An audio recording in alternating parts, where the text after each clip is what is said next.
and welcome to episode 443 of the Awesome Comics Podcast, the place where the small press makes one hell of a big noise. My name is Vince Hunt, and joining me as always is the creator of the comic series Vanguard, Dan Butcher. Hello. And writer, comics historian, ski jump champion, celebrity master chef judge, and the reason why Lenny Kravitz was going that way, it's Tony Edmund. Never go that way. Well, he was asking if I wanted to go his way. That'd be nice. I was going the other way, though, because I had to get some milk. Anyway. My bike's still outside. Sorry, mate. Where's the soap? I've only got 20 minutes left on the parking. It's like that joke when they say, like, oh, why are they charging you to ride on the trains? Like, you're going that way anyway. Just drop me off. Oh, God. Well, you did your Christmas tree joke earlier as well, which always makes me laugh. Yeah, that's a good one. Yeah. Should I tell that for the show? Yes. Now, yes, please. I bought my Christmas tree today, and as the geezer was passing over to me, he said, "You going to put this up yourself?" And I was like, "No, I'm going to put it up in Norway." The thing is, listeners, we already laughed at it, but good comedy never dies. Welcome to the show, and as we speak, obviously, we hope that you had a wonderful Christmas. You're probably reading some of your comic books right now. Or your graphic novels or your trades or whatever. Oh, of course, we're not going out until after Christmas, after the big day, are we? Yeah. We did already tell the listeners about this. But I know. Mind you, saying that, there's probably people who are listening to this in June. So, but whenever you listen to this show, it's kind of going to be evergreen, this one, because this is us taking a look at 2023 and picking out some of our favourite titles and some of our favourite moments. Now, we like to do this every year. We've changed the format up a few times over this every year. But the way we're doing it this year is we've read a lot of books, and certainly, hopefully, a lot of you people listening have picked up some of those books and enjoyed them yourselves. Maybe this might be one of the first episodes you listen to, so you might discover some books that we already talked about that you hadn't heard. So it's another opportunity for us to shout about some awesome stuff that we really enjoyed this year. But we're going to do it sort of round table for the first one, and we're just going to get straight into it because we're not messing around. Okay, it's Christmas, isn't it? It's Christmas. Yeah. People are sitting on their couch and do their flies, aren't they? Yeah, their belly out. Yeah. I haven't got my camera on, have I? No. But yeah, and we're just going to talk about what. Well, that looks a bit pink. Is it supposed to look like this? Well, it's a purple. No, this one. Oh, that's been bad about a bit, isn't it? Oh, yeah. Just talk the older you get, it's a different colour from the rest of your skin, isn't it? It's a bit worry. I don't know what you guys are talking about. I was talking about this nice bowl of fruit I'm holding up to the camera. Lovely pair of plums. Oh dear. Yes, we've got the eggnog on the go. I've never had eggnog. Have you ever had No, we talked about this last week. And I saw something about you get an egg and you nog it. Oh. Yeah. I think you can buy pre-made stuff in certain supermarkets. And should we try it? We promised we'd try it, didn't we? Let's try it. I'm gonna buy some. Well, we was kind of looking for a hook on the next show. There it is. Yeah. We'll try eggnog live on. I don't think we'll be pissed on eggnog. We'll probably all try a bit and then go, "Oh God, I feel sick." Oh. Yeah. Awful. Yeah. But let's not spoil the ending of next week's episode. Because what a year it's been in comics. Now it has. Now there was apparently a day. I think it was in the start of August where there wasn't a drama. Yeah. But I find that hard to believe, Tony. You know what it's like from the business side or the business side or the social media side or whatever side. It's all on the page, Vince. That's what we love. None of that matters because what matters is the books that come out. We just love what's on that fucking page. That's what we love, don't we? And sometimes we don't enjoy those books, and that's fair enough. Other people do. And we hope whatever you read, you like the stuff we like because we're the best. No, no, but certainly we hope that you enjoyed all the comics you got, and as always, continue to read off some of those. You might have got some vouchers. They might have got vouchers, Vince, and they can listen to what we're going to say. The older you get, the more you appreciate a voucher. Yeah, don't you? I'm getting for my Christmas. I'm getting a set of shelves. That's pretty good. I can understand why. Anyone who's seen his current bookshelves is a bit concerned that I hadn't been given a gift from one of my biggest fans, B. Dutcher. but it turned up today. So Oh, so phew. I don't know Nice. what he's got me. I don't know what he's got me, but it's sitting under the tree Oh, today. Nice. Good old B Dutch. No. So Are you going to do your usual? Oh, I've got a present. Who's this Yeah, from? yeah. Oh, You can do wow. that like you do Yeah. It every absolutely year. winds my wife up. So yes. yeah. Every year, it's a classic. Oh dear. But when we did our comics community speaks episode, a lot of you lovely people also sent us just a few. Oh yeah, we got some of them. haven't we, to Name look at? shout outs of comics that you enjoyed. Put them on the list. We didn't read them out on that episode. 4 reasons. If you want to know the reasons, go back and listen to it if you haven't listened to it already. But we will dig them up and we'll read along as well and say what the ACP community on the Slack enjoyed as well. But without further ado, let's get into 2023. What a great year of comics it was. So, Tony, do you want to go first? Do you want to take the I'm going first? first. Okay. Go first Right. on the first round, I think, yeah. Okay, so there's this story, isn't there, that goes. I've got a little prep. I've prepared this. You love me for that, don't you? Yeah. So, Of course. do you remember when Hendrix came and played London, and everyone went What? and saw him there? Well, Bear with me. Bear with me. Go on. Right, Hendrix appears twice in my recommend, and he will appear in my recommends later as well. But the Hendrix turned up in London. He played guitar, and Eric Clapton was in the audience. Some call him Eric Clapped Out. I don't think that's right. I think it's a terrible phrase. Bit mean. And yeah, and he watched it, and he said to someone else in the audience, "I need to go home and practice." Right, because he was that good. Now this is a master of the form who has come back and shown everyone how it's done. And there's over the last few years, especially, there's been a lot of people copying him, and they ain't as good.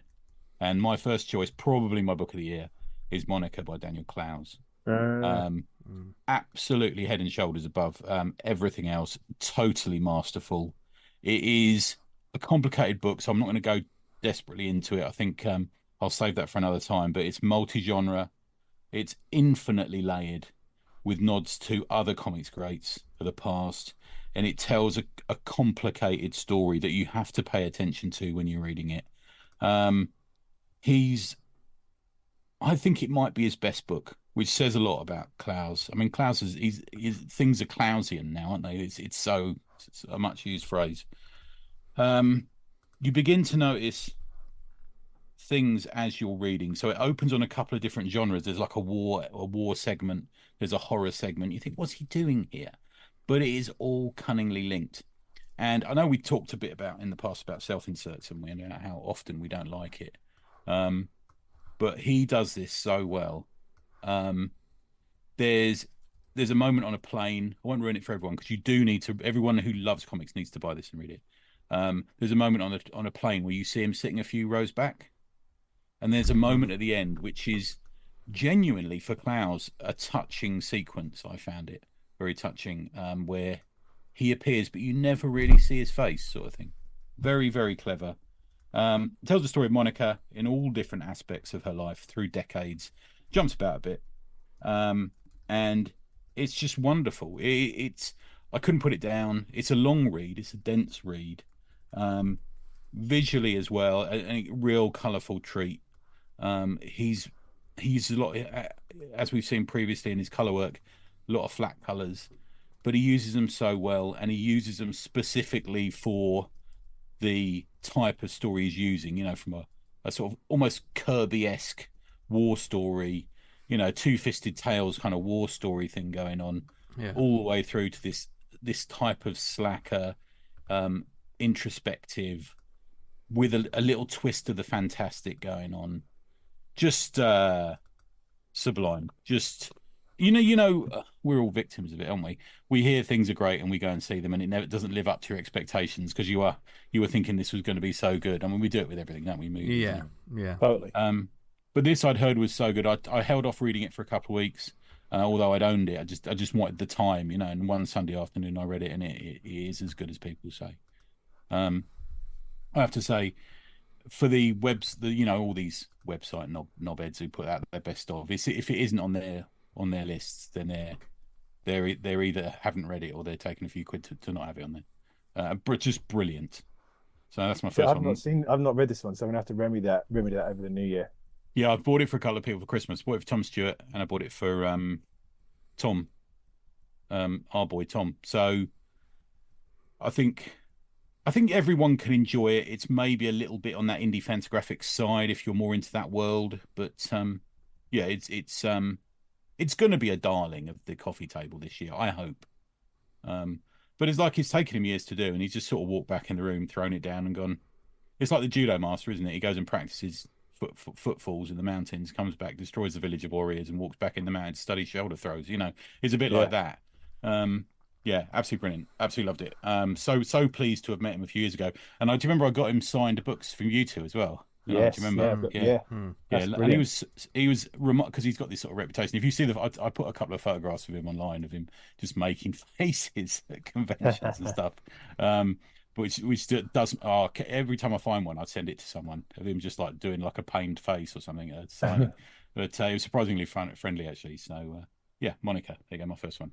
Who's next? Dan. I can go. I was just looking at my list. They're all kind of like ongoing series and not any trades. Okay. Which usually I kind of go for a trade. But this one was a tough one. It was either going to be this one or Transformers. Okay. And Transformers is only 3 issues in. Yeah. But it's Local Man by Fleecs and Tim Seeley. We've all enjoyed this, haven't we? Yeah, really enjoyed. It's just absolutely solid. I need to catch up. I'm a little bit behind. Issue I haven't read. Yeah, I haven't read the newest one.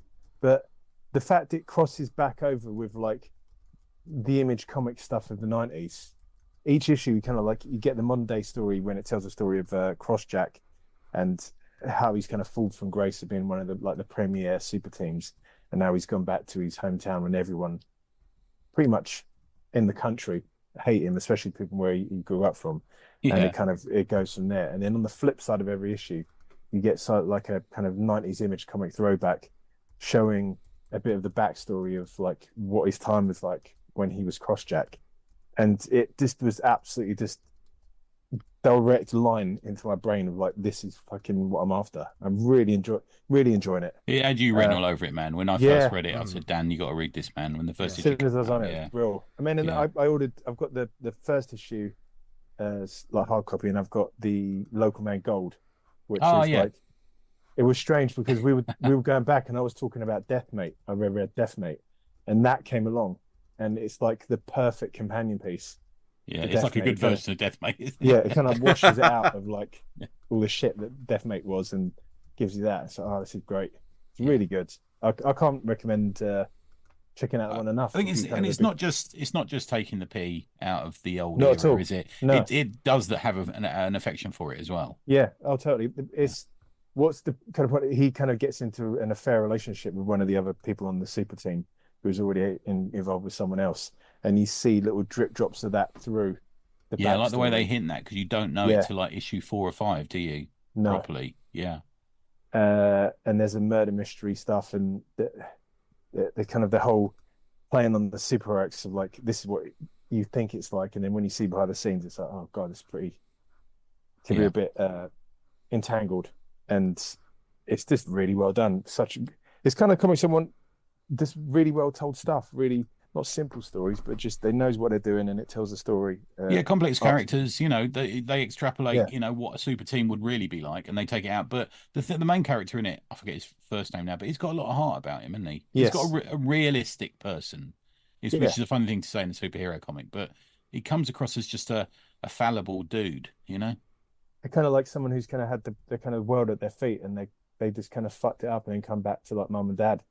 With their sort of the tail between the legs, trying to kind of get past the small town that they've grown up in, but ended up back here. It's a very relatable scenario that imagine many people, not that they've been in the superhero team, but do you know what I mean? Like, it's not quite worked out, and everyone thought, you was really going to go places, but you ended up sort of working in a restaurant or something. Not that there's anything wrong with that, but do you know what I mean? It's that classic story, and he's very likable as a main character, and all the supporting cast. Like, you've got like the long lost high school love that it didn't quite work out, but it might go somewhere here, and that goes on to be something else. Yeah, it's a really fun one. I hope it goes for a while. Yeah. I think I'll treat myself to another one. Treat myself to the trade for that, which is out now. I've been Local Man. I've been reading it. Oh, cool. I've been reading on Comixology, but I need the trade of it, I think. Yeah. Yeah. Cool. So yeah, that's me. Nice. Vincenzo? My first pick of the year. One of the beautiful things about this show is just going back over the things that we enjoyed throughout the year, isn't it? Because you kind of forget what we enjoyed. It's like, especially like the first quarter of the year, your mind sort of swims a little bit, doesn't it? It's like, oh, that was this year, wasn't it? Oh, wow. Yeah. Time's a beast, isn't it, at the moment? Yeah. The ACP Recommends website is an absolute godsend. Yeah. Thanks, Craig. Yeah. Thanks, Craig. Massive shout out to Craig. Got his work cut out this week. Yeah, he does. God bless you. But one I picked was from an earlier sort of episode. It was the collection of The Exile by Erik Kriek, who I believe is a Dutch illustrator from Living the Line Publishing. This was a collection I spoke about earlier in the year. Synopsis: after 7 years of exile, battle-hardened Halstein Thordsson returns home to Iceland only to find that old wounds haven't healed. His stepmother Solveig and his half-brother Ottar are besieged by wood thieves directed by her unwelcome suitor Einar. The exile's presence disrupts the delicate balance and threatens to tip all of Iceland into violence. So it's an Scandinavian Viking drama epic, this one. Right. But one where I think I gushed about at the time, it's almost been a year, where every page could be just a piece of art you put on your wall. King in the likes of like Kingdom and stuff like that. Do you know what I mean? This wonderful sort of the blues and reds. It's just like powerful sort of black, just ink work on it, telling this very personal story. When you think of Vikings and stuff, especially in comics, you think of stuff that possibly will be hyperkinetic, over the top, gore, violence, and we certainly love that, listeners. We do. But also with a story like this, there's more going on. There's cerebral stuff. There's weird, occultish like things going on. Definitely, it seems very well researched. Very much of the time, if you watch like the first couple of seasons of, I haven't watched all of Vikings, the TV show, but I know when I watched the first season, it struck me of like, this feels like a History Channel program, which I know it kind of was. With boobs. Yeah. And this is very much telling quite a personal story of there's guilt, shame, but also there's revenge and there's betrayal. There's lots of almost Shakespearean themes going throughout, where people have got schemes within schemes going on, and there's this guy that's just come back to this land, and he kind of already knows. It almost feels like a Western as well.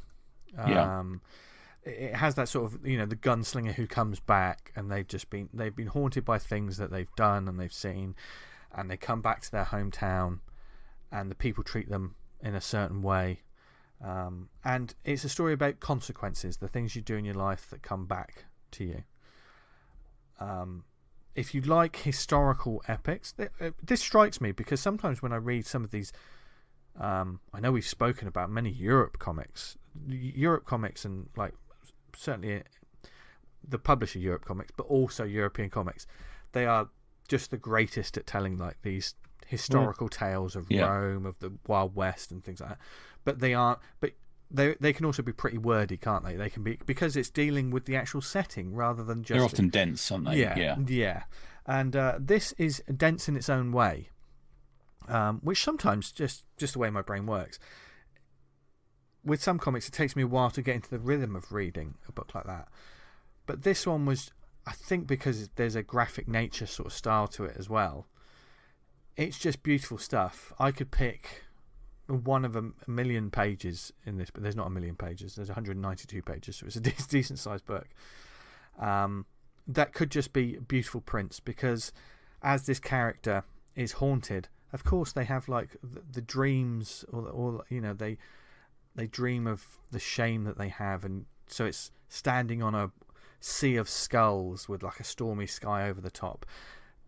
But it's done in blacks, just a black, a red tint, and a blue tint. and it's just glorious stuff. It was one of the nicest books I saw all year. I do have yet to get a physical copy of it, but I might be treating myself to that quite soon. Nice. Because I mean, this is one of those things that you don't just see it in a comic shop. You're more likely to see it like in bookshops as well. It seems I'm probably more likely to see this on a bookshop shelf than I am a comic shop shelf, I think, which is a strange thing to say considering we're a comic shop show. But you know, I mean, you know where I'm coming from with that. There's some books that you see. Well, it's the way a lot of things are moving, sadly, isn't it? Yeah. But wherever you find it, if you pick it up and look through it, you may just get it for the art. And I totally understand there. I mean, the first page alone is just. There's no words. It's just you can see the feet of a Viking. You can see just the part of like the round shield and their sword, and they're standing on just skulls. And there's two sort of ravens there, and that's like I'd have that A2 on my wall. Do you know what I mean? Was this originally a European book then, or? Yes, I believe it. I believe it was. I think it was. I think it was a Dutch book that had translated. Oh, okay. Living the Line. I remember. They do. They've done some manga translations, haven't they? Start on Kickstarter because I've looked at it. There was. I think they do put their stuff on Kickstarter. Yeah, and they got in touch with us, and of course they very kindly sent through like a PDF. I remember that's right. Fucking hell, I forgot about that. Yeah, it just sort of blew me away. Was that the start of the year then? That was the start of the year. Yeah, that's what I mean. It's like, mate. do you know what I mean? I and I think because I haven't got the physical yet, my brain sort of parked one of my favourite books of the year. So when, especially like with all of the greatness we've been seeing in the sort of last quarter of the year as well, it pays to go back, listeners, to look back at maybe make a list of the comics because you'll read. I mean, when I thought back and I looked at this, I immediately started rereading it and just soaking in the story again. I mean, it has that classic. It's not a happy-go-lucky. This isn't a John Wick tale. This isn't everyone sails off into the sunset happy either. There's a dourness and a poetic sort of poignant sadness to the whole tale, which works really well. So I was very impressed. So the Exile, if you see it on your travels, definitely look it up. I think we'll post up some pages as well. We're going to be doing it on the Instagram and stuff. Just cut the pages. We'll do. Because I think just a couple of panels and you immediately just think this is a bit different. This is a bit nice.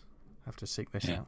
So the Exile from Living the Line Publishing is my first pick. Cool. Want me to blast off some of the responses we got from people on the Slack? Oh yeah, please do, Dan. Yeah, our lovely community on the Slack, of course. As I said, they had some picks that we very rudely refused to shout out on our episode. But no, we said we were going to put them in their rightful place. So Dan, do you want to read some off? So I'm going to blast through these without too much of the commentary. We've got our friend Thomas Curry, Big Game, Void Rivals, and Book of Human Insects. Old, we only read it this year. Kieran Squires. Me and him read that together for a NIA. That is a book, man. So good. Is that the one about the lady who kind of... Yeah, the sort of duplicitous lady. And so that good. Sounded fantastic. Kieran Squires' second Big Game, Rooster Fighter. He loves Rooster Fighter, doesn't he? It's like his favourite thing in the world. Yeah. He says he likes Southern Bastards and Radiant Black. We've got Mark Abnett, 20th Century Men, the conclusion of that. We've got Brian Rankin, he said Petrol Head, Big Game, Failsafe, the Failsafe run in Batman. We've got Troy, who says all the Garth Ennis stuff in 2000 AD Rebellion, been on the Mega City Book Club of Eamon, and a load of old and new stuff from projects on Kickstarter and Zoop. So should we do Cahill? We haven't done everything. Sure, yeah. So he's got both mainstream choices: Big Game, Void Rivals, World Tree. I started World Tree the other day on Global Comics actually. Small Press, Electric Chair, good boy. Naff, Ethan Lewin, I liked his stuff. Liquid Realm, classics I read: 8 Ball, Rusty Brown, Teenage Mutant Ninja Turtles. Dave Cranner, The Ambassadors, Big Game, Death Sentence, United Going Underground. He's also enjoying the Robin comics currently at the moment. Who else is there?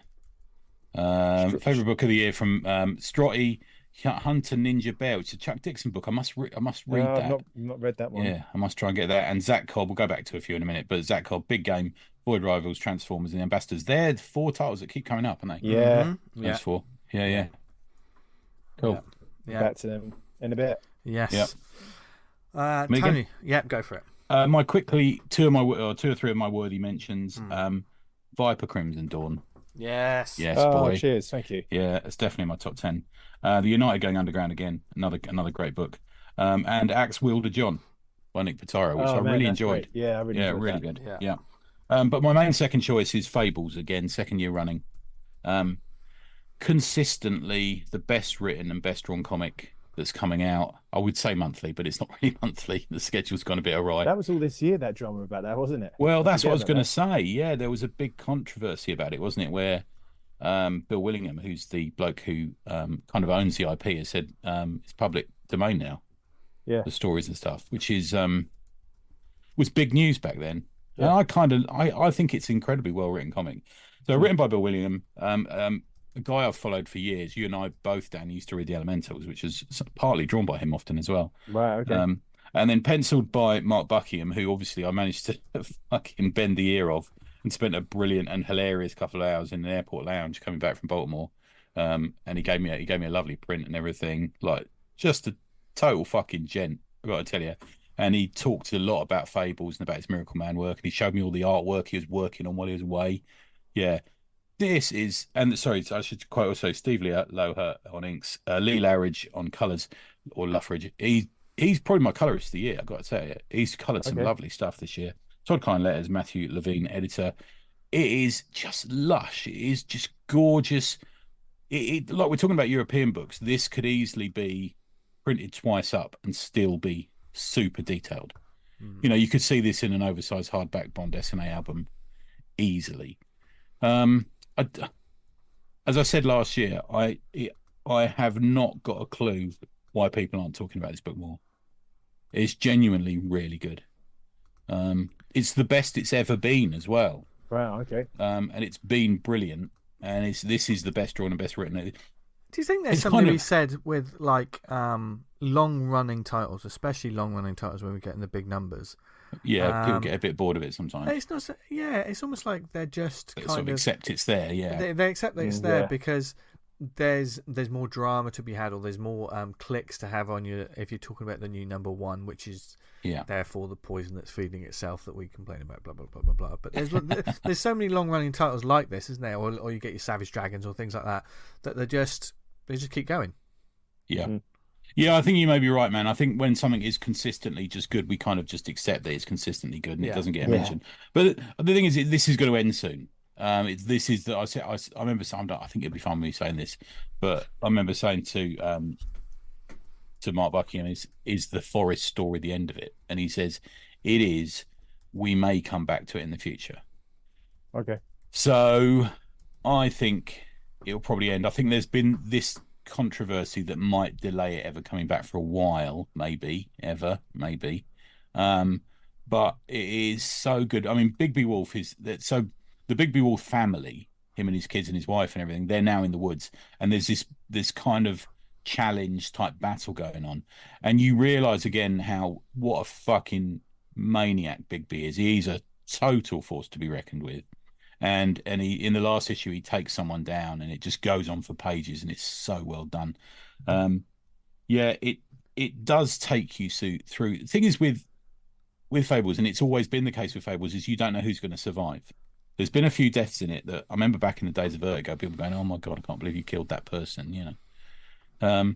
So it does have that jeopardy in it, which I think is good. And it's playing on cliches. It's playing on characters that we recognise. You know, little Bo Peep's in it and stuff like this. But it twists them enough to make it super interesting. To change your preconceptions and your conceptions of what people are like. But yeah, it's an overused phrase, emotion roller coaster, but it is. And it genuinely, for me, if you stood in front of the shelf in the comic shop and you looked at the comics on there and Fables sat there, there's very few that could hold a light to it. Yeah, they really are. It's gorgeous. Yeah, nice. Awesome. Yeah.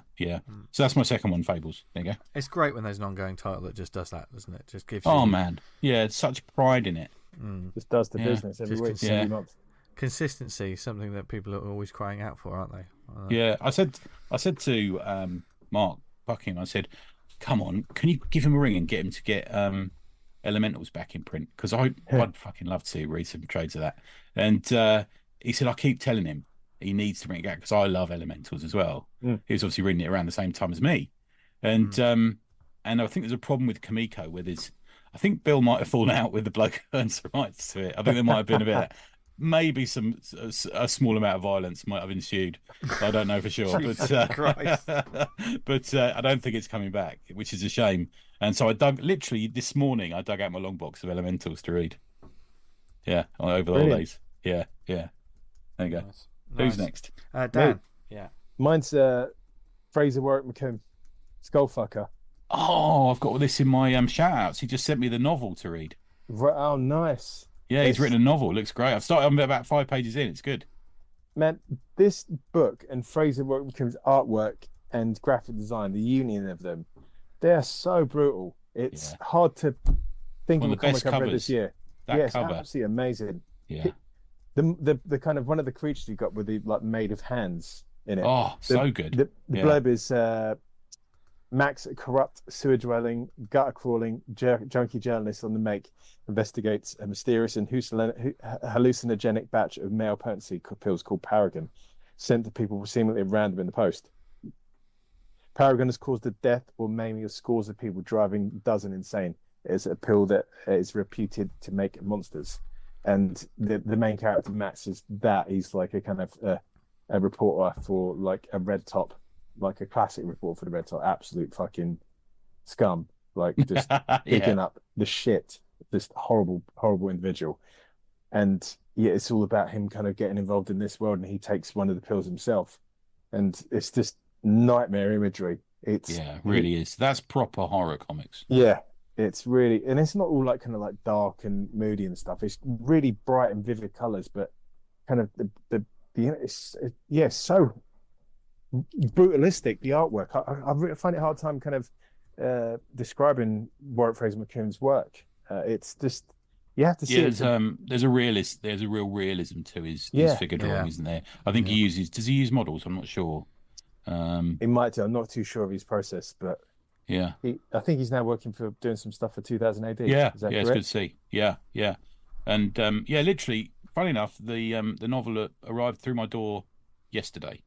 Right. Okay. Nice. He said, "Oh, do you fancy reading this and just seeing what you think of it?" And I said, "Oh, I'd fucking love to." Yeah. And it's great. Yeah, I'm really enjoying it so far. You can go like Warwick Fraser McComb's got his big cartel, and you can buy all the comics there. I'd really recommend dipping your toes in and seeing what takes you. But when that got sent out, I was like, bloody hell! And he's a prolific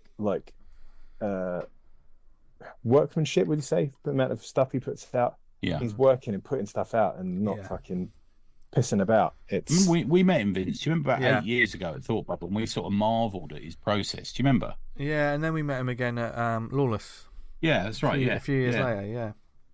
Yeah, because his Thought Bubble pieces were huge. That's right. Yeah, and you were going, what?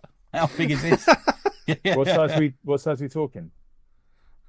It was artwork size. Larger than probably between A2 A1, that kind of like.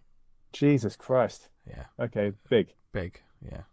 I mean, Warwick, if you're listening to this, feel free to correct me. But and I don't know if you work to that scale now, but back in the day, you were doing huge sort of. I think it was slightly multimedia as well, wasn't it, Tony? Was there? It was. I think, and he taps into stuff for me.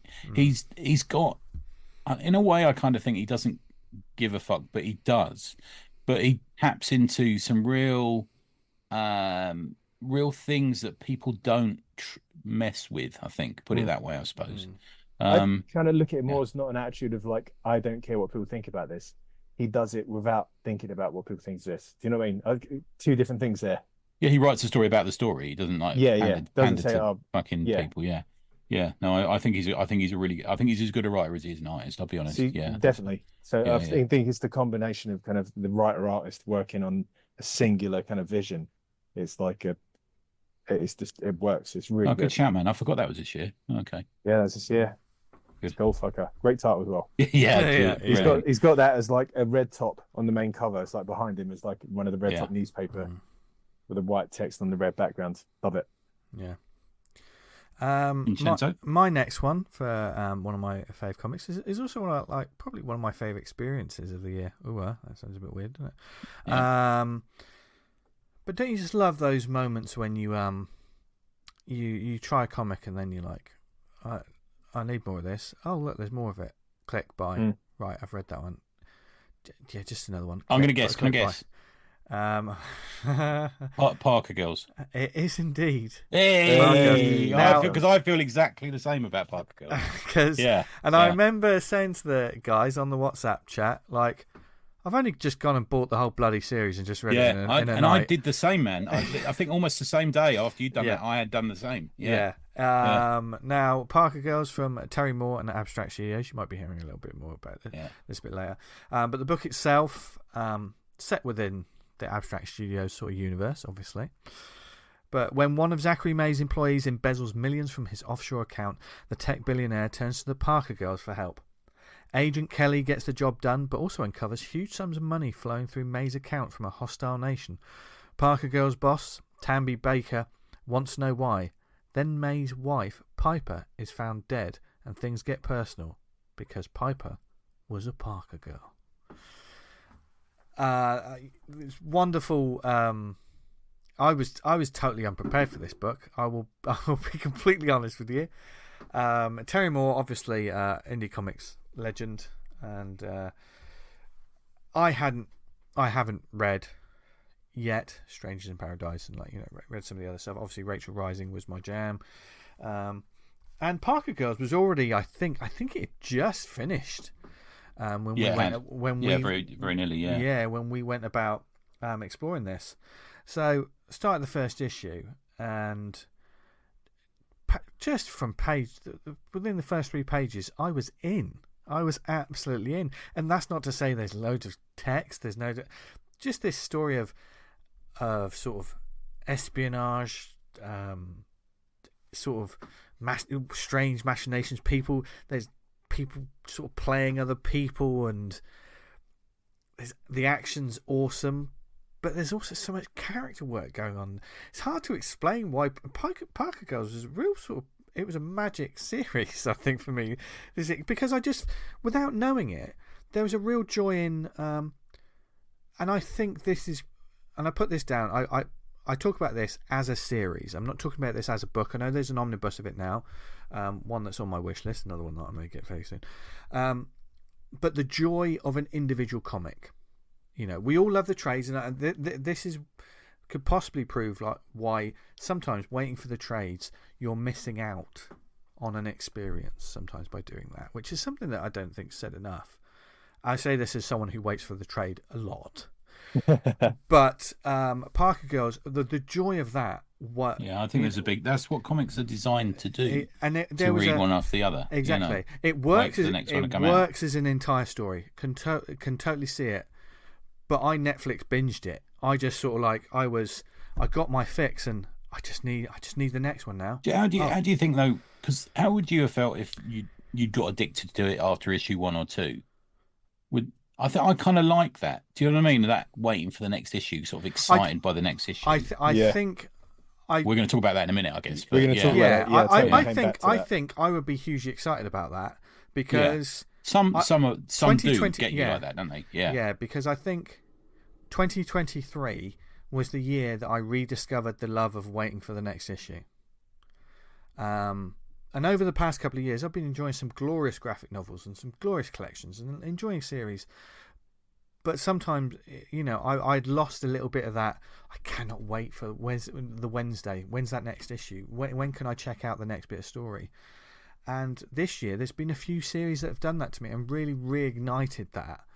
And this was one of the big parts of it. This was even though I could, I didn't. It was over a weekend because I kept thinking, all right, I'll buy 2 issues. Don't buy them all now, Vince. That's just silly. You're just going to spend your money. Next day, I need to know what happens next. I need to get the next issue. It was like crack. And it's about 12. I think it's 12 issues, isn't it? 10 or 12 issues, I think. 10, I think, yeah. Yeah, it's a brilliant read. There are characters. There are a couple of characters in it that are some of my favourite characters of the year. A total new appreciation for Terry Moore's work that I didn't necessarily have before, which is also, I think, one of the reasons I liked it so much as well, is there are characters that long-running Terry Moore readers will know. They have a history with. I don't have that history, and yet I could still read that character and I could still be connected to the story. There was no sense of, I don't know who that is. I don't know what all of this is. I may have had a little inkling of, like, relationships, or had an understanding that this person was with this person, etc. I like doing that. I mean, we've said this many times over the years. I like jumping in and finding out, exploring and investigating, Yeah. And it felt like a lived-in world as well. There are probably characters in this book that haven't been in any other books, but it felt like they've got histories. They were there. Where's the other books with these? I could say to people, where's the other series with this character in? They're not. That's the first time they appear, and that would blow my mind, because they were so well realised in this book. It's also got it's got some great, cool, cinematic TV show like moments as well. Some of them are quite brutal. There's someone who suffers a nasty comeuppance in a desert. I like that. I like the stuff on the beach as well. Yeah, my favourite of mine. Yeah. And there's certainly a bodyguard gets taken out quite brutally. High heels near a face are never going to be pleasant. What could be, Well, depending if you like that kind of thing. But that's a completely different show. That's our other podcast. But no, Parker Girls was, you're absolutely right, Tony. I mean, you could read me like a book. That was just a good guess. I think the thing is, as well, is with his art, if you read some of the earlier Stranger stuff, he crams more into the page. And I feel like, a bit like someone like Byrne, actually, about how Byrne almost became a bit looser as he went on, or maybe with different inkers. But there's a feel that he does become looser, and there's more air in his stories now, which I think makes them more box setty, if that's a phrase that people will forgive me for saying. But that sort of more bingey. Well, they're seemingly, for me, Strangers in Paradise, especially the earlier years, there was more on a page, there was more in an issue. But it's the nature of work now, and he works that. He talked about it, didn't he, with us, that he likes to work to that story trade. Two trades hardback. It's like that with him, isn't it? Which I kind of like. And it works for him, I think. It's a title I think that some people may dismiss from the covers. Lovely covers, but they're designed. I think the cover's also designed for that sort of Terry Moore audience. Sees that character. There's a lot more going within the pages of this book that you'll necessarily see on the cover. I mean, it also means there's absolutely no spoilers on any of the covers. I thought there was an inkling of stuff that happened within the pages with some of the covers. Right. Okay. And even if there is, it's loose, isn't it? Don't you think, like, some of those covers are like, oh, are we going to see that scene? No, we don't see that scene. And he draws a good-looking lady, didn't he? Yeah. Let's face it. Yeah. That does not hurt. Yeah, so Parker Girls, just a huge green light for me. That was great. Just so much fun, that series. And, that's my second one. Have we got any more? We do. Have we got any more, Dan? We do. So we did Zach Cobb. We've got Jonathan Sapp said he gives a shout out to Madeline, essay on the art of Moon Knight in the sequential book. He just published Waxing and Waning essays on Moon Knight. That's what he's done, isn't it? So yeah. He talks about Titans, Conan, Thor, Hulk, She-Hulk, Savage, Red Sonja. Zoe Thorogood seems to get better each year. And obviously big mention for our buddy Jordan Thomas and projects he does with Shaky Kane. Great to see them two doing so well. Yeah. And some 2000 AD stuff as well. What else we got, Dan? That's spinning through. Gary Watson's got quite a few. He's got. I think he had an obsession with, like, reading through Elseworld tales. He did, yeah. He keeps finding them. He keeps showing us them, and chugging through them. And he did quite a lot. I think we mentioned that before. We dropped his pull list, which was like, bloody hell. Okay. Josh said he's got a lot of Vault, Image, Boom, Time for Time. I'll do Neil Holden's one. So Neil Holden's World's Finest by Wade and Mora. That is good and beautiful art. Favorite graphic novel, A Trade, Going Underground. Another shout for Going Underground. And Do a Power Bomb as well, which we're fans of as well. Yeah. Favorite webcomic, Silverback. Favorite webtoons, Teenage Mercenary, beats the crap out of every other webtoon. Favorite artist, Dan Mora. Honorable mention for Jorge Jimenez as well. Have we read Nick Bryan's yet? We had that one. No, I don't think we have actually. No, go on. He said, I also read lots of good stuff. The best was probably Layla Starr. A lot of people love that one, don't they? Where's the furthest place from here? The new Cindy and Biscuit edition, Damn Them All, Maze Book, New Burn, Public Domain, and probably others. And he said David Taylor's Wild Nature. I haven't read that. Yeah. What I like about that list, well, many of these lists, is I haven't read a lot of these books, so these are ones that got on my list. Steve Mukamski from Envision Comics, he's got Due to Us, he says as well, Snake Claws, Ice Cream Man, In Waves, Something is Killing the Children, Eerie Horror Comics, Seven to Eternity, and The Hunger and the Dusk. Listen out for that one soon. Mm-hmm. What else we got? Got Alex Hahn, who said he's going to be getting the new Daniel Clowes book for Christmas. So good. He read through the old Panini Astonishing Spider-Man books 1 to 50. He started collecting them as a kid, so he was like getting on that. He was loving that. I've got Gareth Brooks here. My favourite comic of the year is the first volume of Umez's Cat-Eyed Boy. Honourable mentions go to But You Have Friends by Amelia Mackenzie, I Wish I Was Stupid by Ebusa Yoshikazu, and the new Nemesis Volume 1 for having big, lovely pages. Small press for the year was Furiously by Claude TC. That's it for him. Oh, and Brian Rankins mentioned Battle Action, because that's great. Alan Empty, the United Gang Underground, Kaya, Old Dog, and The Forged. Who else we got? Got Johnny Cannon, who said work in WRP Comics Anthology, Change, Electrotred, Dirty Basement, Gloss City, Boxes, Madeline. He loves getting back into Legion of Superheroes. And obviously he mentions his work United Gun Underground, which a lot of people were bigging up. Yeah. I think the big thing is... Go on, mate. If you're going to do a small press, release it in the second half of the year, and then people will still talk about it. Like an Oscars, isn't it? You got to release it. Yeah. So Ian M has said "Talk to My Back" by Murasaki Yamada, but he read it this year with all those 2022. Blood of the Virgin by Sammy Harkham. That's getting a lot of shouts actually on desktop lists as well. And he mentions Clowes moniker as well. Brilliant. I guess it's what books you like this year. I guess it can be. It doesn't matter if it came out. Whenever. Yeah. I mean, when we talk about recommendations and stuff like that, we're not talking about. I mean, I know I'm doing an issue 1 thing at the moment, but even then, my issue 1s aren't necessarily from that week. You can discover a book you love and want to recommend to anyone. Yeah, as long as it's not like Mouse or Watchmen or something. I don't see any reason why not. Yeah. Alan P's mentioned Madeline Agale. He says DUI 3 as well. Thank you. Yeah. My main highlights have been this podcast. Thank you. We didn't read Alan's out actually because I think he just got in under the wire, so we didn't see it. And he loves to drink and draws. Yeah, I think that's it. Is that it? I think that might be it. Yeah. So, I mean, one last shout out is everyone on the Slack community. Thank you for all your support. Yeah, 2 new members today. And anyone who wants to join that community can get, because we'll be reading all these out next year as well. So, and we always ask for questions and. Yeah, your opinions. It's interactive, isn't it? So get involved. Get involved. Right, third round. Third and final round. So Tony, take it away. So two of my worthy mentions. Peacemaker tries hard. Fucking why Dan read it? No, I've fucking got to get on that. Yeah, you love it, man. You love it. And the Cutaway comics and Warp Doctor Who comics, which I've loved this year, and they were really nice guys. Got to tell you, and their listeners. So thanks, guys. That's. Honestly, they put a nail in the fact there's some good Doctor Who comics out there, which there ain't been for a while, which is good. And obviously the reread of Star Beast from Pat this year, which I enjoyed as well. But my third one is 20th Century Men from Image Comics. It gets in under the wire, this one, because I think it's had 2 issues out this year. So for me, it counts.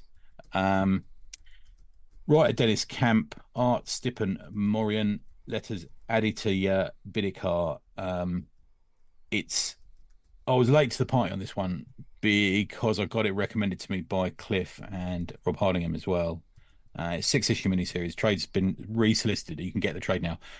I was in a comic shop earlier this year in Glasgow, and me and the comic shop owner were just absolutely flabbergasted that this didn't make loads of the best ofs and the Eisners from last year. It should have done.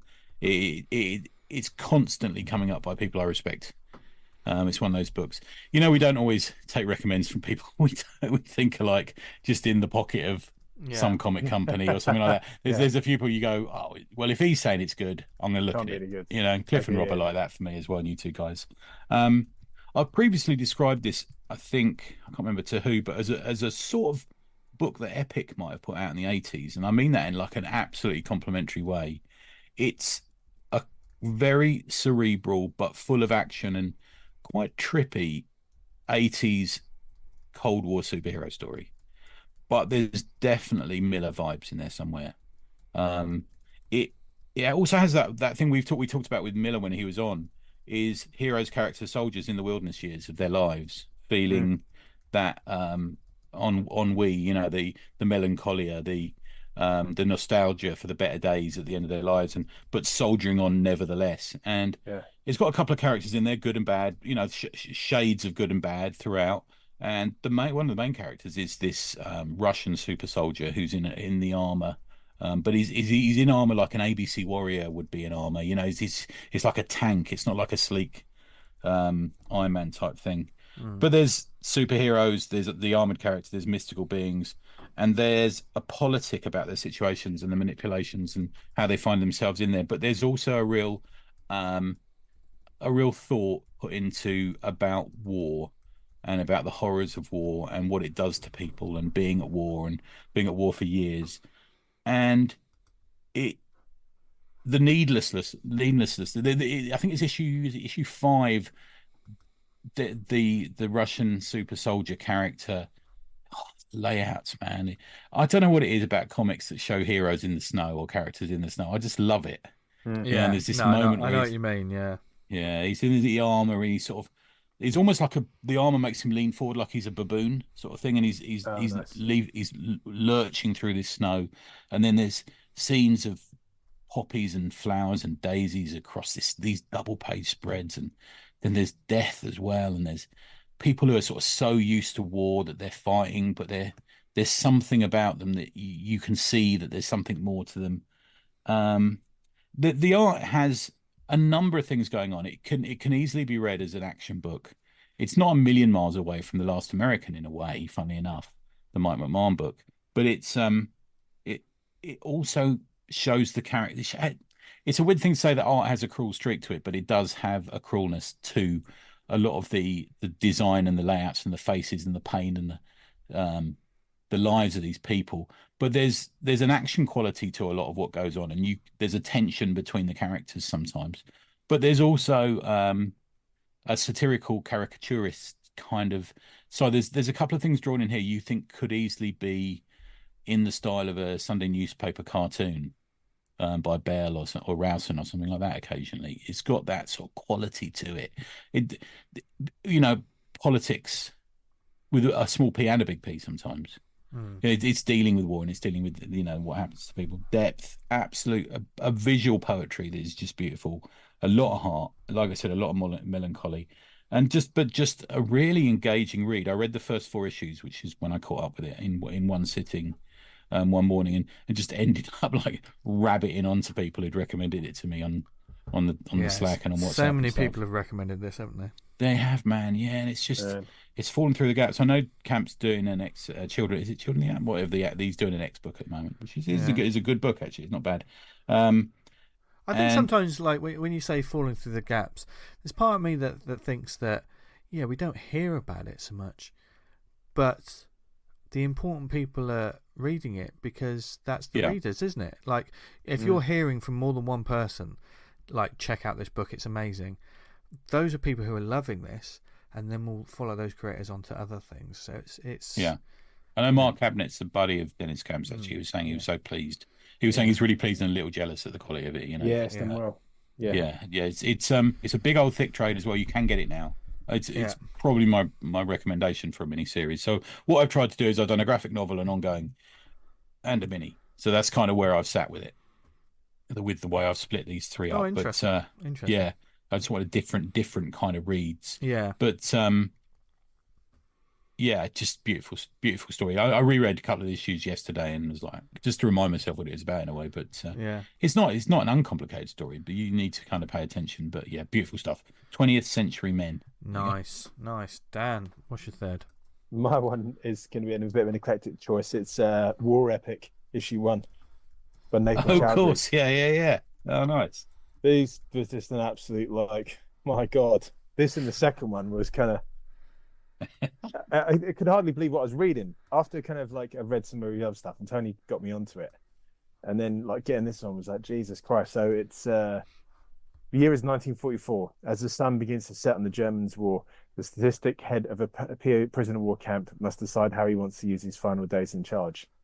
And it's just absolutely crazy, isn't it? He's kind of like a cat-headed commandant of this. Well, I like the way he does that. There's never an explanation as to why he's a cat, No. which I like. And all kind of like the supporting cast, who kind of like the guards and the senior commanders are all kind of strange characters as well. But that's just what they are, and there's no sort of kind of deference given to it. So that's just what they are, and then they just get on with it. And it was the most absurd, like nightmarish comedic situations where the camp commander puts them through kind of just hell. And then the second one with the amateur dramatics. Yeah, it took it off in a different angle. Where he's like the camp commander's like, obviously the war's spiraling to an end, and he wants to put on like a kind of a drama show, and like just all these second commanders are like, what's he doing? And it's a real kind of change from the first one, but good in as much you couldn't just do the first one all over again. I would totally read that, but it's a kind of a bit of a different angle to take it, but I liked it just as much. So thank you, T, for getting me onto that. I mean, no, my pleasure, man. Yeah. I was following his stuff. What was the one he did before? Was it the jet ski? Yeah, that's a good one. Yeah. With the talking pants, well. That one. Yeah, the talking pants, and he's got that strange thing with the girls he draws. They're kind of like classic 1980s like manga girls with kind of like the kind of the eyes, and they all look kind of the same, but some of the stuff he's got them doing and saying is like, oh god, it's like something you might catch a girl saying in South London, like fucking hell, it's a bit off. With your picks, Dan, do you think this year you sort of just discovered a love for stuff that comics really with an X? Yeah, so stuff with a real edge to it. Yeah, more edgier stuff. Like I find a lot of the stuff in the mainstream stuff is just not scratching the itch. Yeah. I feel like, come on, man, fucking go for it. Put your foot down a bit. Bringing up comic in a negative fashion. We was talking about the second issue of the Punisher, the new Punisher series. Oh, you read that as well today, didn't you? Yeah, it's utterly toothless. It's just it's just pap. It's with the worst twist at the end. Yeah, it's just really just like, why have you put this out? It's not. It's like the Punisher light. No one wants this.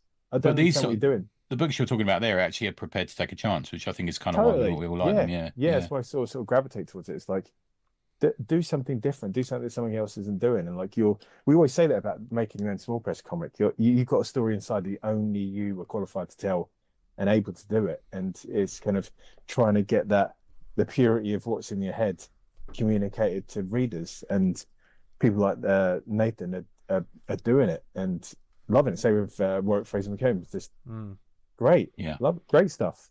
I'm all for it. That said, I'm loving some of the more mainstream stuff as we're gonna roll around to. Yeah. Cool. A quick shout out to Fuck My Mum, the comic. The absolute absurdity of that comic just had me rolling. It's just ridiculous. Amazing. Before that title, fucking hell. just a great title. I remember like people saying to me, "You're not going to call that comic the Horde Chronicles, are you?" I'm going, "Yes." Yeah. Well, you shouldn't do that. And I thought, because these people are saying I shouldn't do it, that's why I'm doing it. And I can imagine that's why Johnny Ryan did that with Fuck My Mum. Yeah. That's Fuck My Son, isn't it? Fuck My Son.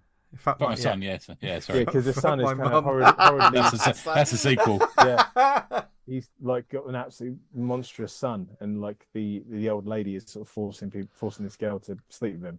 And it's just an absolute nightmare scenario. Good times. Check that one out. Good times. One to break out over the Christmas period. Yeah. Like a weekend at Blackpool, that is. Yeah. So before I mention my last one, just a couple of other titles that I was looking back over. I'm not going to go into them on this one. You can listen back at past episodes, see what I thought about them properly. Series like Plush. From Image Comics, that was great. Obviously, Axe Wielder John, which we mentioned. Oh yeah, By the Horns from Scout Comics, really enjoyed that. I really enjoyed this year finally sitting down and reading my Fear Agent Omnibus Volume 1. Okay, cool. That was a really good experience, as was just absolutely just rinsing the first couple of volumes of Ice Cream Man from Image Comics. Yeah, that's a good one as well. 8 Billion Genies was another title. One of the things I liked about this year was these titles that I was hearing a lot about, never really caught on them at the time, and going and just dipping my toe in and seeing what was, and got some serious enjoyment at. When all the fanfare and the fireworks had died down, sometimes that's when I like to check them out at my own pace. Do you know what I mean? Do you ever do that? You just sort of like, right, okay. Oh man, yeah. I hate everyone you see, so I don't trust them. To have any taste. So it's a nice, pleasant surprise when something turns out to be actually good. Yeah. And certain titles, I mean, like an Ice Cream Man or 8 Billion Genies, you hear so many people talking about so many great things. I think, is this going to be for me? But it was. And obviously, Midnight Show, honourable mentions that, because that's another one of the ongoing ones that I'm reading. More soon on that. Yeah. But my last one is a title that I'm not going to talk about too much because I've talked about it quite a lot recently. But it is, of course, Petrol Head from Image Comics. Rob Williams, Parr. This synopsis: in a climate crisis-ravaged future metropolis, an old, grumpy, obsolete, smoke-belching, cigar-chomping, hot rod racing robot is one 12-year-old girl's only hope. Together, can they outrace the chasing Robocops? Not that Robocop. With an invention that might just save humanity. This has just been blowing me away every time I've subscribed to it on Comixology, just so I don't miss an issue. There's only been 2 issues. 2 so far, isn't it? 2 so far, but as Tony said, got in just under the wire.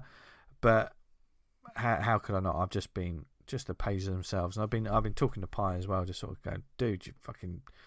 That's nice. Yeah. So, and he's just he responded to our us putting it on the ACP Instagram as well, which is nice. Yeah.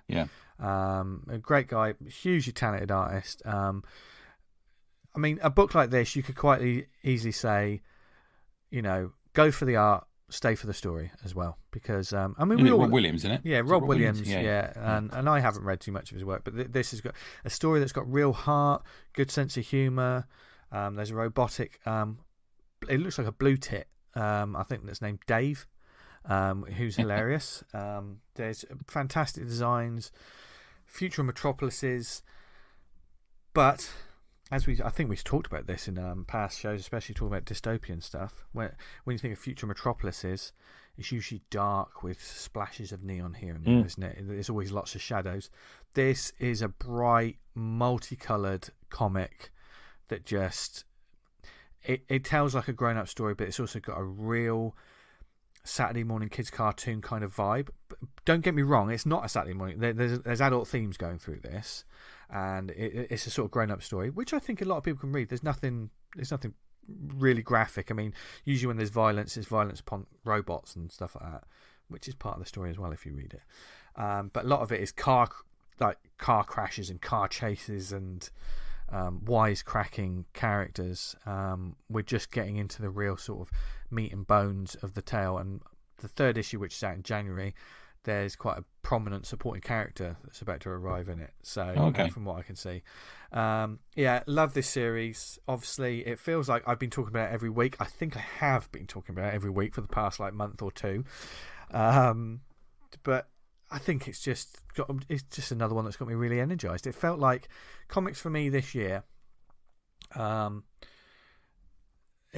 They really picked up momentum in the stuff that I was reading. That, like I say, as well as rediscovering the joy of the Wednesday, there seemed to be all the titles that really that got me personally, because we all have different things that we like, and But maybe in the start of the year, there was graphic novels, but series for me at the last quarter of this year, a lot of them just came out of nowhere and just started saying, "We want your money." And you know what? When all these sort of comics like this, they can have my money on a regular basis, and also these books aren't ridiculous prices as well. So it's well worth it. And I think with all of these books that we've talked about, I mean, I say this talking in the case of Petrolhead, but I think I can say this for all of these books. Every single book, every single comic, there is a real passion and love for the book that's being made. and there's so much work that's been into it, and it shows on the pages, from the lines to the inks to the speech bubbles to everything else going through it. No matter what book we're talking about, every single one of these creators or teams of creators has had something to say or a story they wanted to tell, and it's connected with us. I think we can all agree there, can't we, gents? That this has just been, all of these books have just been, lovely, yeah, fantastic, lovely stuff. That's why they're, those are our personal faves. Yeah, so we've split it up, haven't we? It's worth explaining that, innit, I reckon. V. Yeah. So we did this round of personal faves because there were a few books. We decided that we picked top 3, which I think we've done over the past couple of years.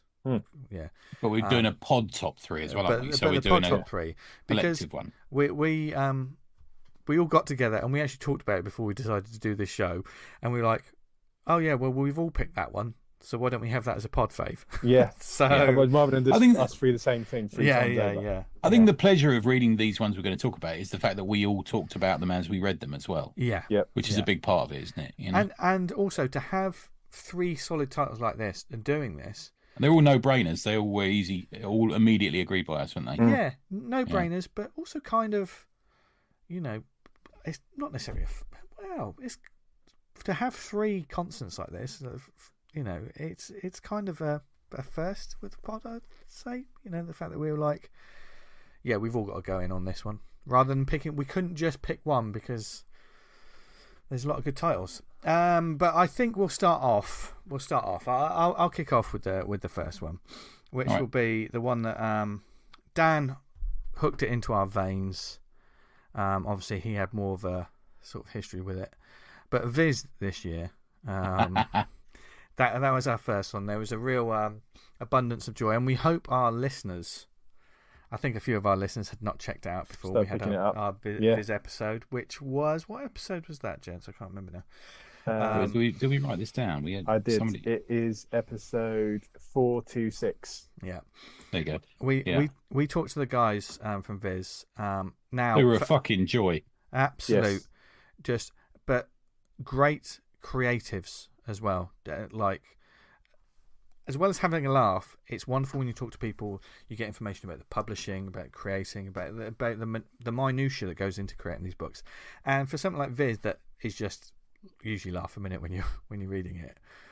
I love that we explore another side of it past the jokes and the humour. But any of those listeners who don't know what it is, Viz is a bit of a comics institution. It's a comedy parody comic that's been it's decades old now. Is it quarterly now, gents? Is it quarterly or is it? No, I think it's monthly, isn't it? It's monthly. Is it monthly? Yeah, I subscribe to it. Yeah. And we of course get the Viz annual every year.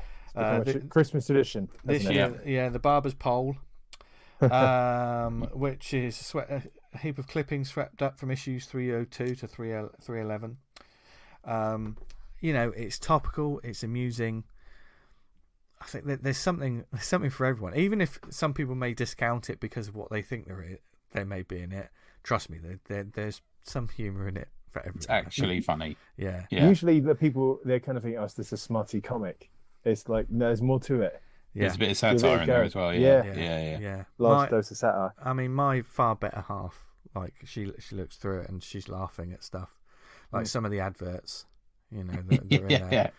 It's just absolutely brilliant. Letters as well. I read one the other day in his article, and it's up like new world all bollocksed up, and basically it sounds like so it's all fucked. But don't worry about it. So, recycling your paper is going to do exactly fuck all, and world all bollocksed up. Harks back to the old kind of, as you mentioned before, the red tops, that kind of tabloid journalism, and the piss take of that. But everything's done so professionally well, and also like the adverts. The one that we were talking about in our house recently was the silent scrub, a noiseless window washing system. Clean your neighbour's windows without them suspecting a thing. And one of the testimonials is, I went out at 3 a.m. and did my neighbour's windows upstairs and up and down. I was back in bed by 3:45 and they were none the wiser. The look on him next door's face when he got up to gleaming windows was a picture. He still doesn't know it was me, the stupid fucker. But as well as that, you've got like just comic strips by just some absolute talent. Yeah. Just the The illustrations. Drunken Bakers is an ongoing. Just like, when's this gonna Yeah. end? So they just get worse. Two Drunken Bakers are absolutely like just the pits, and every time they have an adventure, it's just worse and worse and worse. I kind of think also the model of distribution for this is what comics should be. You can buy this in the services on the motorway. Yeah. You can buy this in the high street 88 Smiths, but I never seem to see it on the shelf in a comic shop. Can Which you it see it should in be. supermarkets? Yeah, totally. Yeah, Yeah, it's a comic. yeah, It's Yeah. crazy. It's worrying because like I'm being a bit nationalistic. I want the comics in the UK to do well. I would love another strong comic scene in the UK to kind of come back. Yeah. And Yeah. we've got the fucking tools and the talent. Yeah. Man, when I shared a tweet from Barry Tomlinson about how they did a Christmas issue, and I can't remember the celebs, but it was like some real 70s, 80s like. It was a game for a laugh, people. Oh, the game for the laugh. Yeah, I saved that cover. Yeah, and they had them in the office doing the photo shoot for the cover, and he said it was a right kind of palaver. So, oh man, I'm not sure if those days can ever come around again, but an equivalent of it would be brilliant. He's put a great picture up last couple of days where he did a Christmas shoot with Erik Morecambe, who dressed up as Santa Claus, and then Erik couldn't get his shoes off, and it's got him trying to pull the boots off Erik Morecambe in the office. It's just brilliant. Amazing. Got to be be a bit of a wanker saying this, but like when people saying, "Oh, manga's doing really well," and it's like, you don't make manga. Yeah. Mm. You don't make manga. Yeah. It's like you need to make comics that are fucking doing well. That's me getting their But I want Viz to do well. It's the one totally. that it's the comic that I pimp the very most all the time. And you can pimp it to people in the office. You can pimp it to anyone in the street. Mm. You know, the amount of people who say, "Oh, is that still going? That was really funny." Yes, it is still going. Still funny. You can buy it everywhere. Go get yourself a copy. And the annuals are not expensive. They're big hardbacks. Yeah. And they're only like 11 quid or something. They're always on sale. Yeah. They're always on sale. Yeah. It's not as funny as it used to be. I can't remember who said that. There's one celebrity and they bring it up all the time. They keep saying, it's not as funny as it used to be. Yeah. So and that one time I said they couldn't give it away in prisons. Yeah. That's right. Yeah. So go back and listen to our episode where we talk about it. But it is, it is a sort of an institution of British comics. Yeah. Aside that maybe some highbrow people don't want to speak about, but they're making good comics, and they're great, and it can translate. So definitely check it out, and because Viz, I think, without resent, it was. I will say, and I'll tell you this now, Dan, because I know you are the sort of out with all their buying us annuals year on year. I thought, I kind of want to get them on for Dan.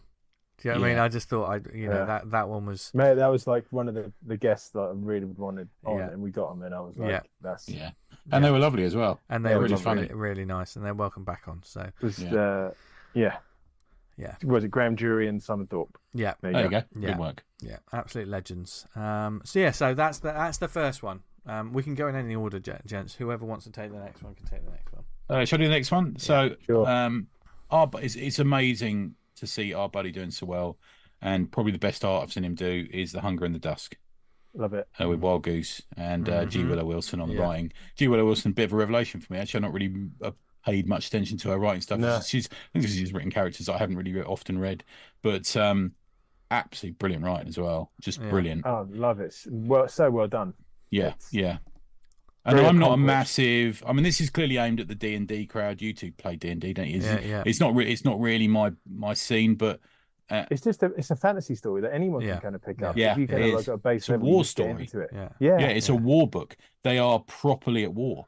Yeah. There's people dying. There's it's so you never know who's going to survive. There's a romance going on in the middle of it.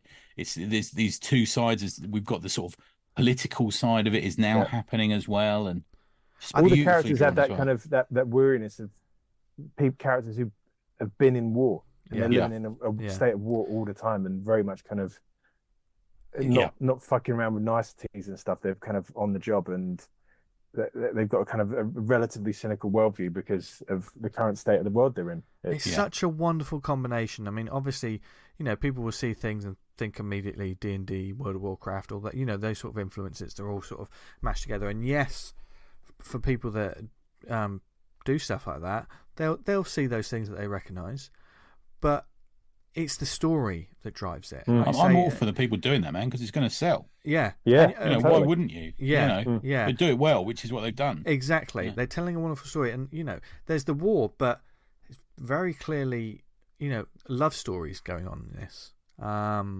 which are made infinitely more interesting.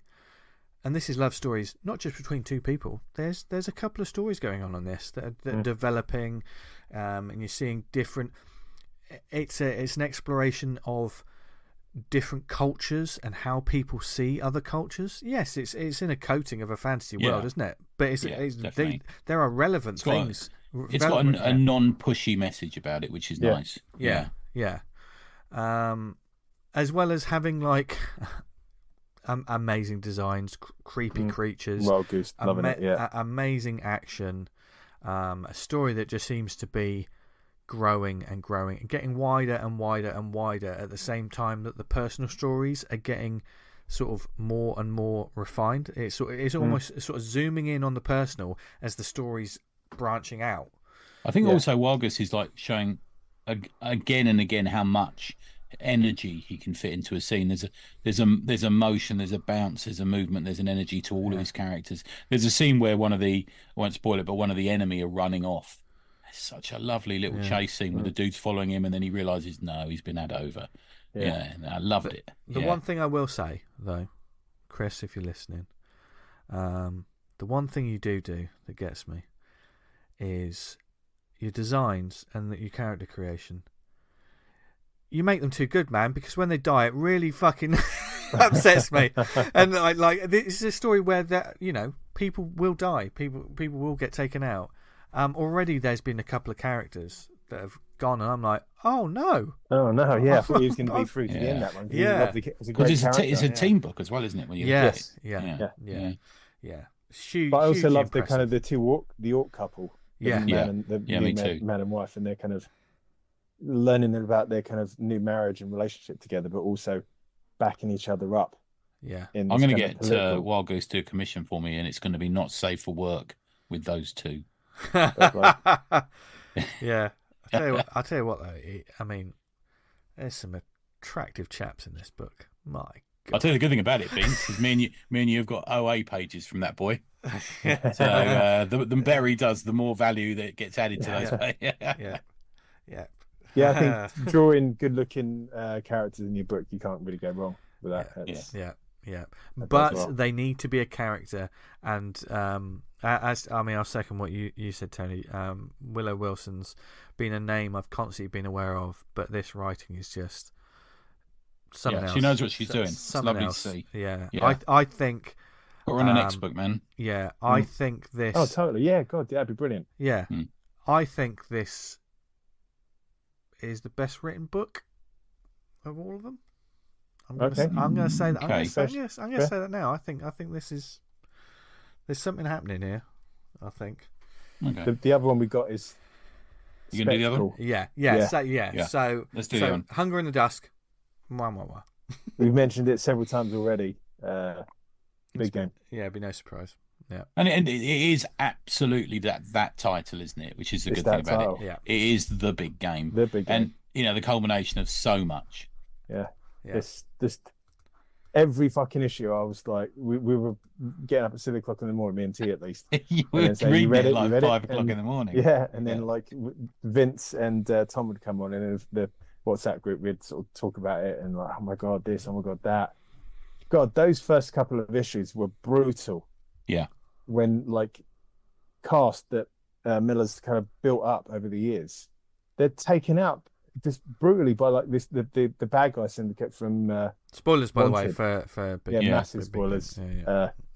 We won't ruin the end of it. Let's not ruin the end of it. Yeah, okay. So essentially, kind of this is kind of the Miller, all these kind of books and characters coming together in this big event, which is a big game, and the good guys going up against the bad, because in that world, the kind of the wanted universe where the criminal fraternity have taken over the world, all superheroes that are kind of popping up, they're taken down, and there's reached a threshold for them. They're like, right, we've got to kind of have a cull again, otherwise it might kind of tip in the balance. And that's how the kind of story starts off, and then it culminates in an end game style. Yeah, battle. very much so. Yeah, very much so. Yeah. Especially, there's one scene which is very like an end game kind of moment, isn't it? Yeah. I mean, if you're going to do summer crossovers, this is the summer crossover. This grabs you by the trousers and fucking drags you through it. Yeah. And I was, I was hooked on it, and I hadn't read all of the titles. Same. And just absolutely loved it, like just all the way through. Like when I saw there was a bigger sort of finale issue, I was like, yes, it has to be. Is it Pepe Larraz? Yeah. Or not? Just mind blowing. Jesus, lazy, isn't he? Just lazy. Yeah. Just absolutely lazy. I did see today that he's designed the new Iron Man armor. Have you seen that? Oh, is he? Okay. Okay. Yeah. But he's puts in the work throughout. But that last issue, when you got massive DPS spreads of shit going down, loads of characters. Yeah, you know what's going on. You know who the individuals are. Yeah, it's fucking astonishing. The thing, and it was Popcorn Comics, brilliant. Miller's sort of like just real cinematic, sort of punchy writing, just gave me everything I needed in this book.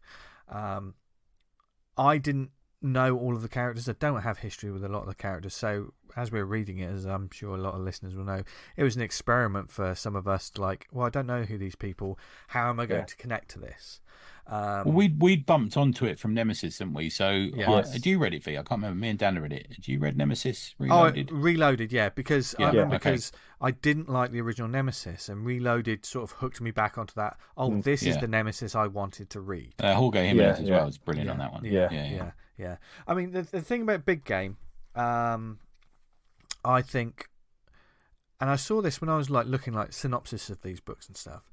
Big Game seems to be created for the fans of that universe.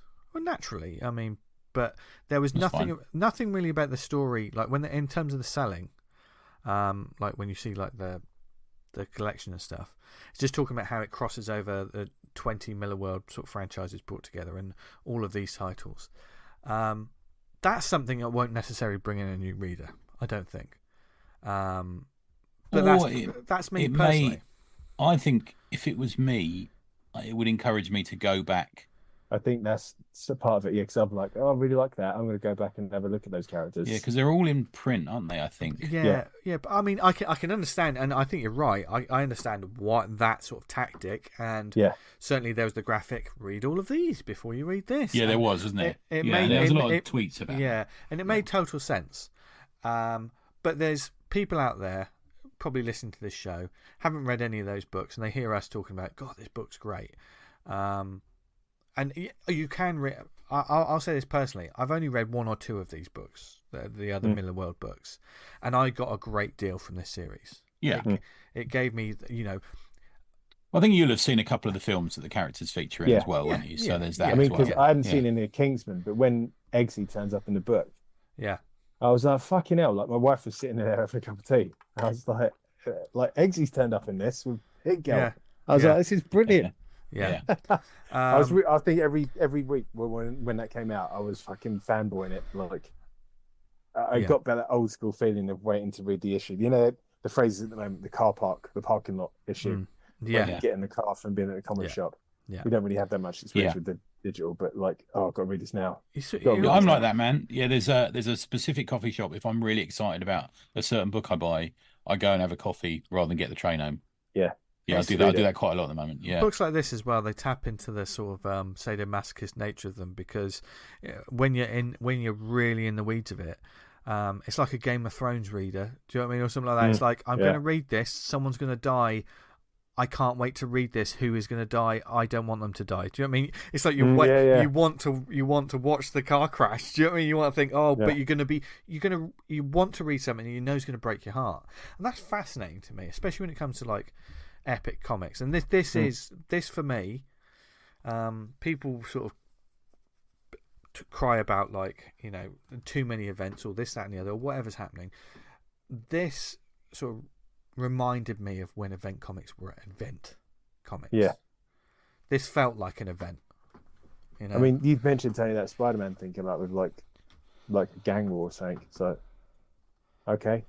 It's not really a gang war. Yeah. And that could be be one going on anyway, to be fair. Yeah. And that could be because dealing with characters that don't have the IP investment of these characters that you can't kill. They made the mistake of doing this too much. The good thing about Big Game is he hadn't really done it, and he hadn't done this, I think. Yeah. But we see it like every comics almost is a crossover these days. Yeah. So it's lost the appeal. Yeah. I think the first 3 issues, all the heroes are taking massive L's, and we were like, "How's he going to turn this around?" Yeah. We kept on sort of. You Vince were saying, "Oh, Kick-Ass is going to be like a big player in this." Yeah, and this is the boys' time to shine, and we all had our own little theories. We did have loads of theories at the start. It was a real water cooler comic. That's what I mean. A lot of these favourites that we've picked this year have really reignited a lot of things. New Comic Book Day is what they've reignited, I think, for a lot of people. Yeah. And just like theorising, well, what's going to happen here? Oh, I think this is going to happen. No, you're mad. That's not going to happen. They're not going to do that. Why would they do that? It's suicide to do that. But as always, it was a healthy discussion. We're not ranting and hating each other for it. We're discussing about it.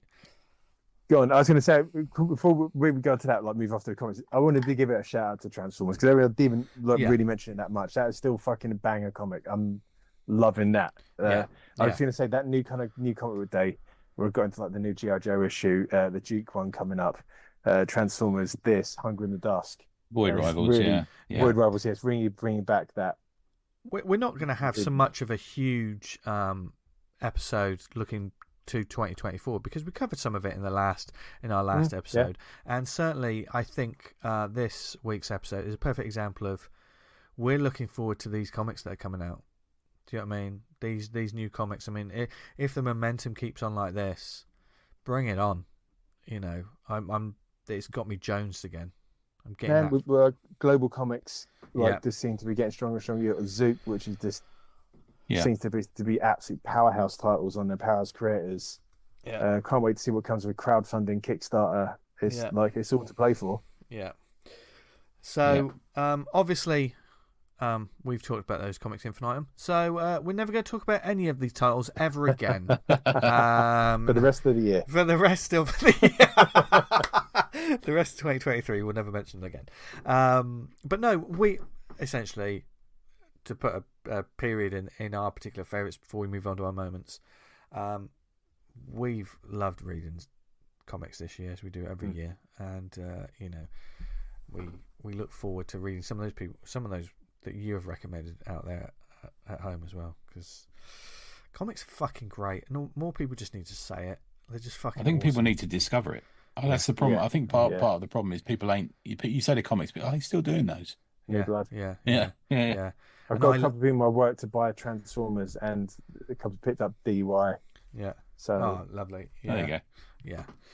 But of course, as well as the individual comics that we've read, or the series, or the events, or the graphic novels, there have been moments in the ACP as we look back over the year that we've just been like, this was great, wasn't it? Obviously, we can't remember all of it because our brains are like sieves and we're old white men. But we have picked it. We've got a couple of honourable mentions, I think, because I don't think it was another great year of talking to creators or talking to publishers or talking to whoever about comics, because we just love talking to people about comics. But we want to give a couple of mentions to some of the ones that were like, I really enjoyed that. And it goes from creators to different platforms. Tony, do you want to pick the first one? Yeah, are we just going to do a couple each and then move on do a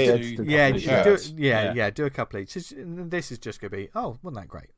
Okay, so it's a double hitter for me. Episode 406 was Nick Pitarra and Zoop. Great. He turned out to be lovely, didn't he? What a nice guy. Well, yeah. And I think it's fair to say when someone's like that and comes across that well, you've got a fan for life around us, and a lot of our listeners, I think. Yeah. I've got two more. Global Comics, episode 417. I'm a convert. I'm reading it every week. One of my recommends will come from there in a minute. A really interesting, useful, growing, currently quite well laid out, but improving with changes every week. And the other one was Wolfgang Crow and his book Fractures, in sort of quite the other end from Big Game, isn't it? It shows the sort of span of the comics we do, and a very personal story of him, and a dude who was sort of willing to give up his own story and his own feelings, and rightly so, he's communicated them in the best way he can in a comic, and it's a really good comic. And I noticed, I've just had a look at his Instagram, and issue 2 of Fractures is coming soon. He says, brilliant. From our friends at Colossive Press. There you go. Yeah. They're my 3 guys. I'll piggyback off that, Tony. A couple of my picks were creators, much like you said with Nick Patara. We talked to creators, we put the feelers out, and then we talked to them, and they just end up just being the nicest people. Sometimes when you put the feelers out for interviews, there's a sense that people might think it's a very formal interview, and I always try to say, no, it's like a talk in a coffee shop or like a pub, or it's going to be very casual. They tend to come away quite happy, I think. Don't they? Thinking, that's all right. Because it's one of those. Well, what do you want to talk about? Talking about like stationery and things like that. And so some creators just really sort of open up. And I was there's obviously Terry Moore, episode 430. Oh, man. Afterwards, we all came up. He left the sort of chat, and we went, fucking love that geezer. What a nice geezer. He's a real charmer, I've got to say. Absolutely. He's super friendly. Yeah. Even talked us through all the pens and pencils he used. You remember? Yeah. Good.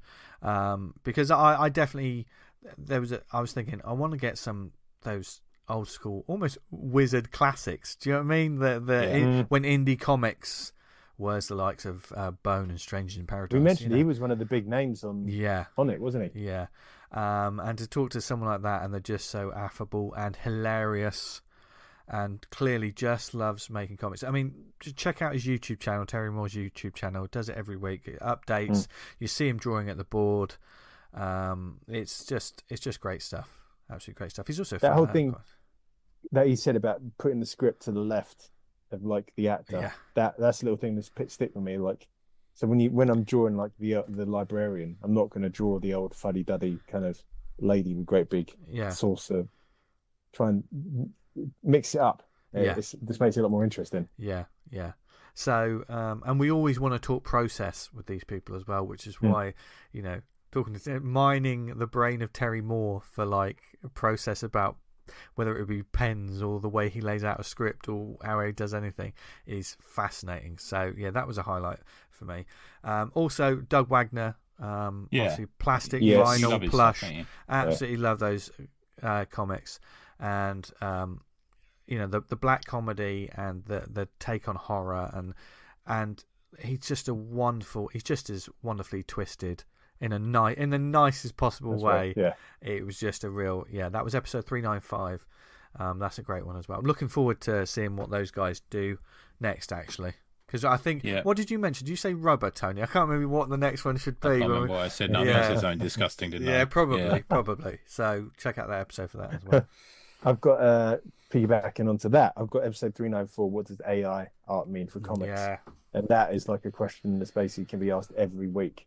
It's the JWCs we had on for JWC, and a lovely husband. They guided us by the hand through the very baby steps of AI and informative information. Yes. It's one of those we know nothing. Tell us. It was another one of those things where everyone was like fucking jumping off tall buildings and shouting about it, and we said no, we just want to hear what it actually is. That's the point of it. And even if you do have strong opinions, and I certainly have strong opinions about it, doesn't stop you having a conversation about it. It's like, okay, let's find out something.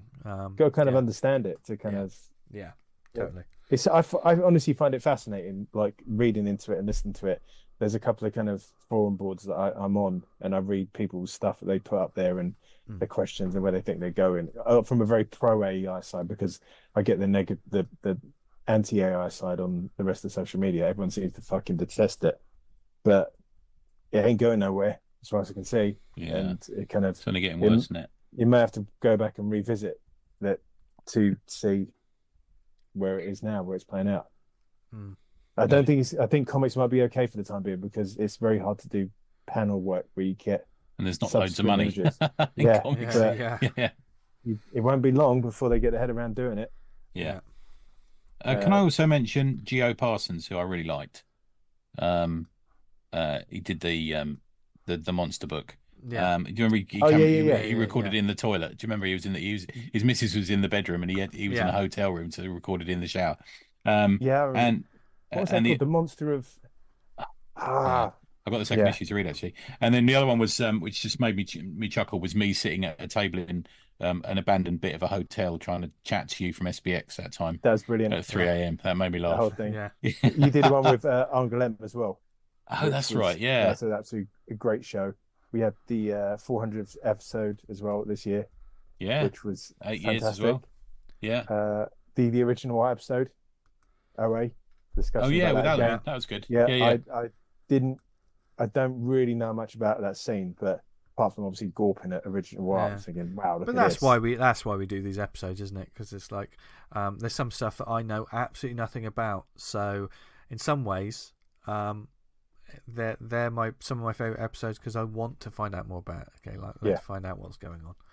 And that's the way that we get information across, which we should always be learning about new things that we like and things that we want to check out in comics, or just to get more informed. It's the Beast of Bower Boulevard. That's it. That's it. And we will inform you on some comics that we're going to be recommending fairly soon. But I think running long, guys. I think we said we'd do a nice, quick, short, sharp one. So. It's Christmas. Let's do a short, sharp one. Yeah. I knew we'd chat for fucking ages. But do we have any shout-outs this week, James? Well, a couple of quickies. Thanks to Zach Carhill for noticing that the Hitman Trades, which is the book we reviewed last week and all joined in on, available on Kindle at the moment for £1.49 each. So I know you were quite taken with it, V, weren't you? So it might be a good one to grab. Enguilleme, as we just mentioned, is coming up again soon. Quite the crew going this year. Really looking forward to it. So everyone going, well, I guess we'll probably have like a WhatsApp group or something like that for it. I was going to give a shout out to Warwick Fraser Combe for saying that, but we've already done it, Dan. So in your best of.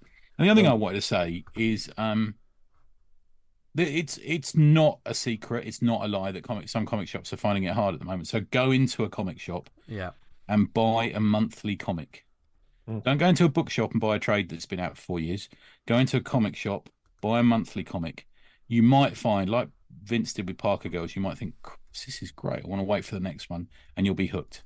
So please go and support your local comic shop. It'll help them out. That's the other shout out I want to give. Definitely.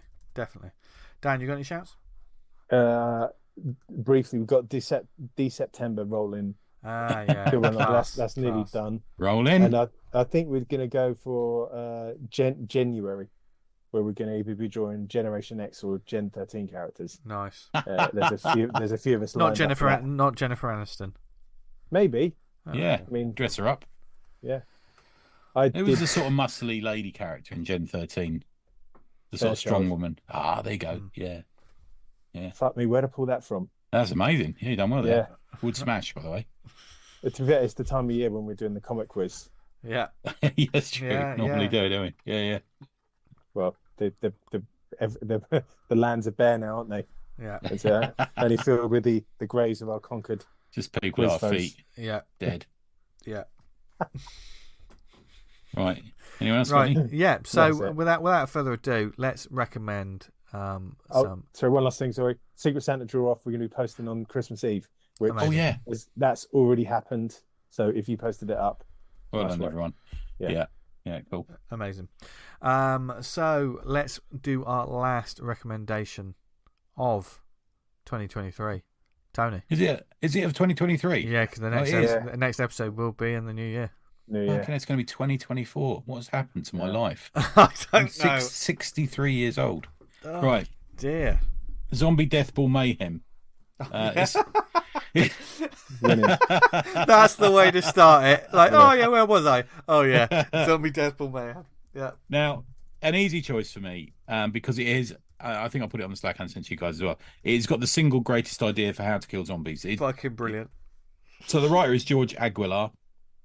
Illustrator Dino Agur, letterer Michael Myers. So I think I've chatted to Michael Myers. Colors Letitia Morgado Rodriguez. Cover Helmet, Ratchet. Fuck me. Have they just chosen names for me to fuck up?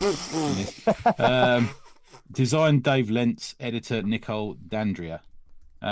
Published by Dragon Dog Entertainment. It would be easy just to categorize this as another zombie book, to be fair. It has all the hallmarks of another zombie book.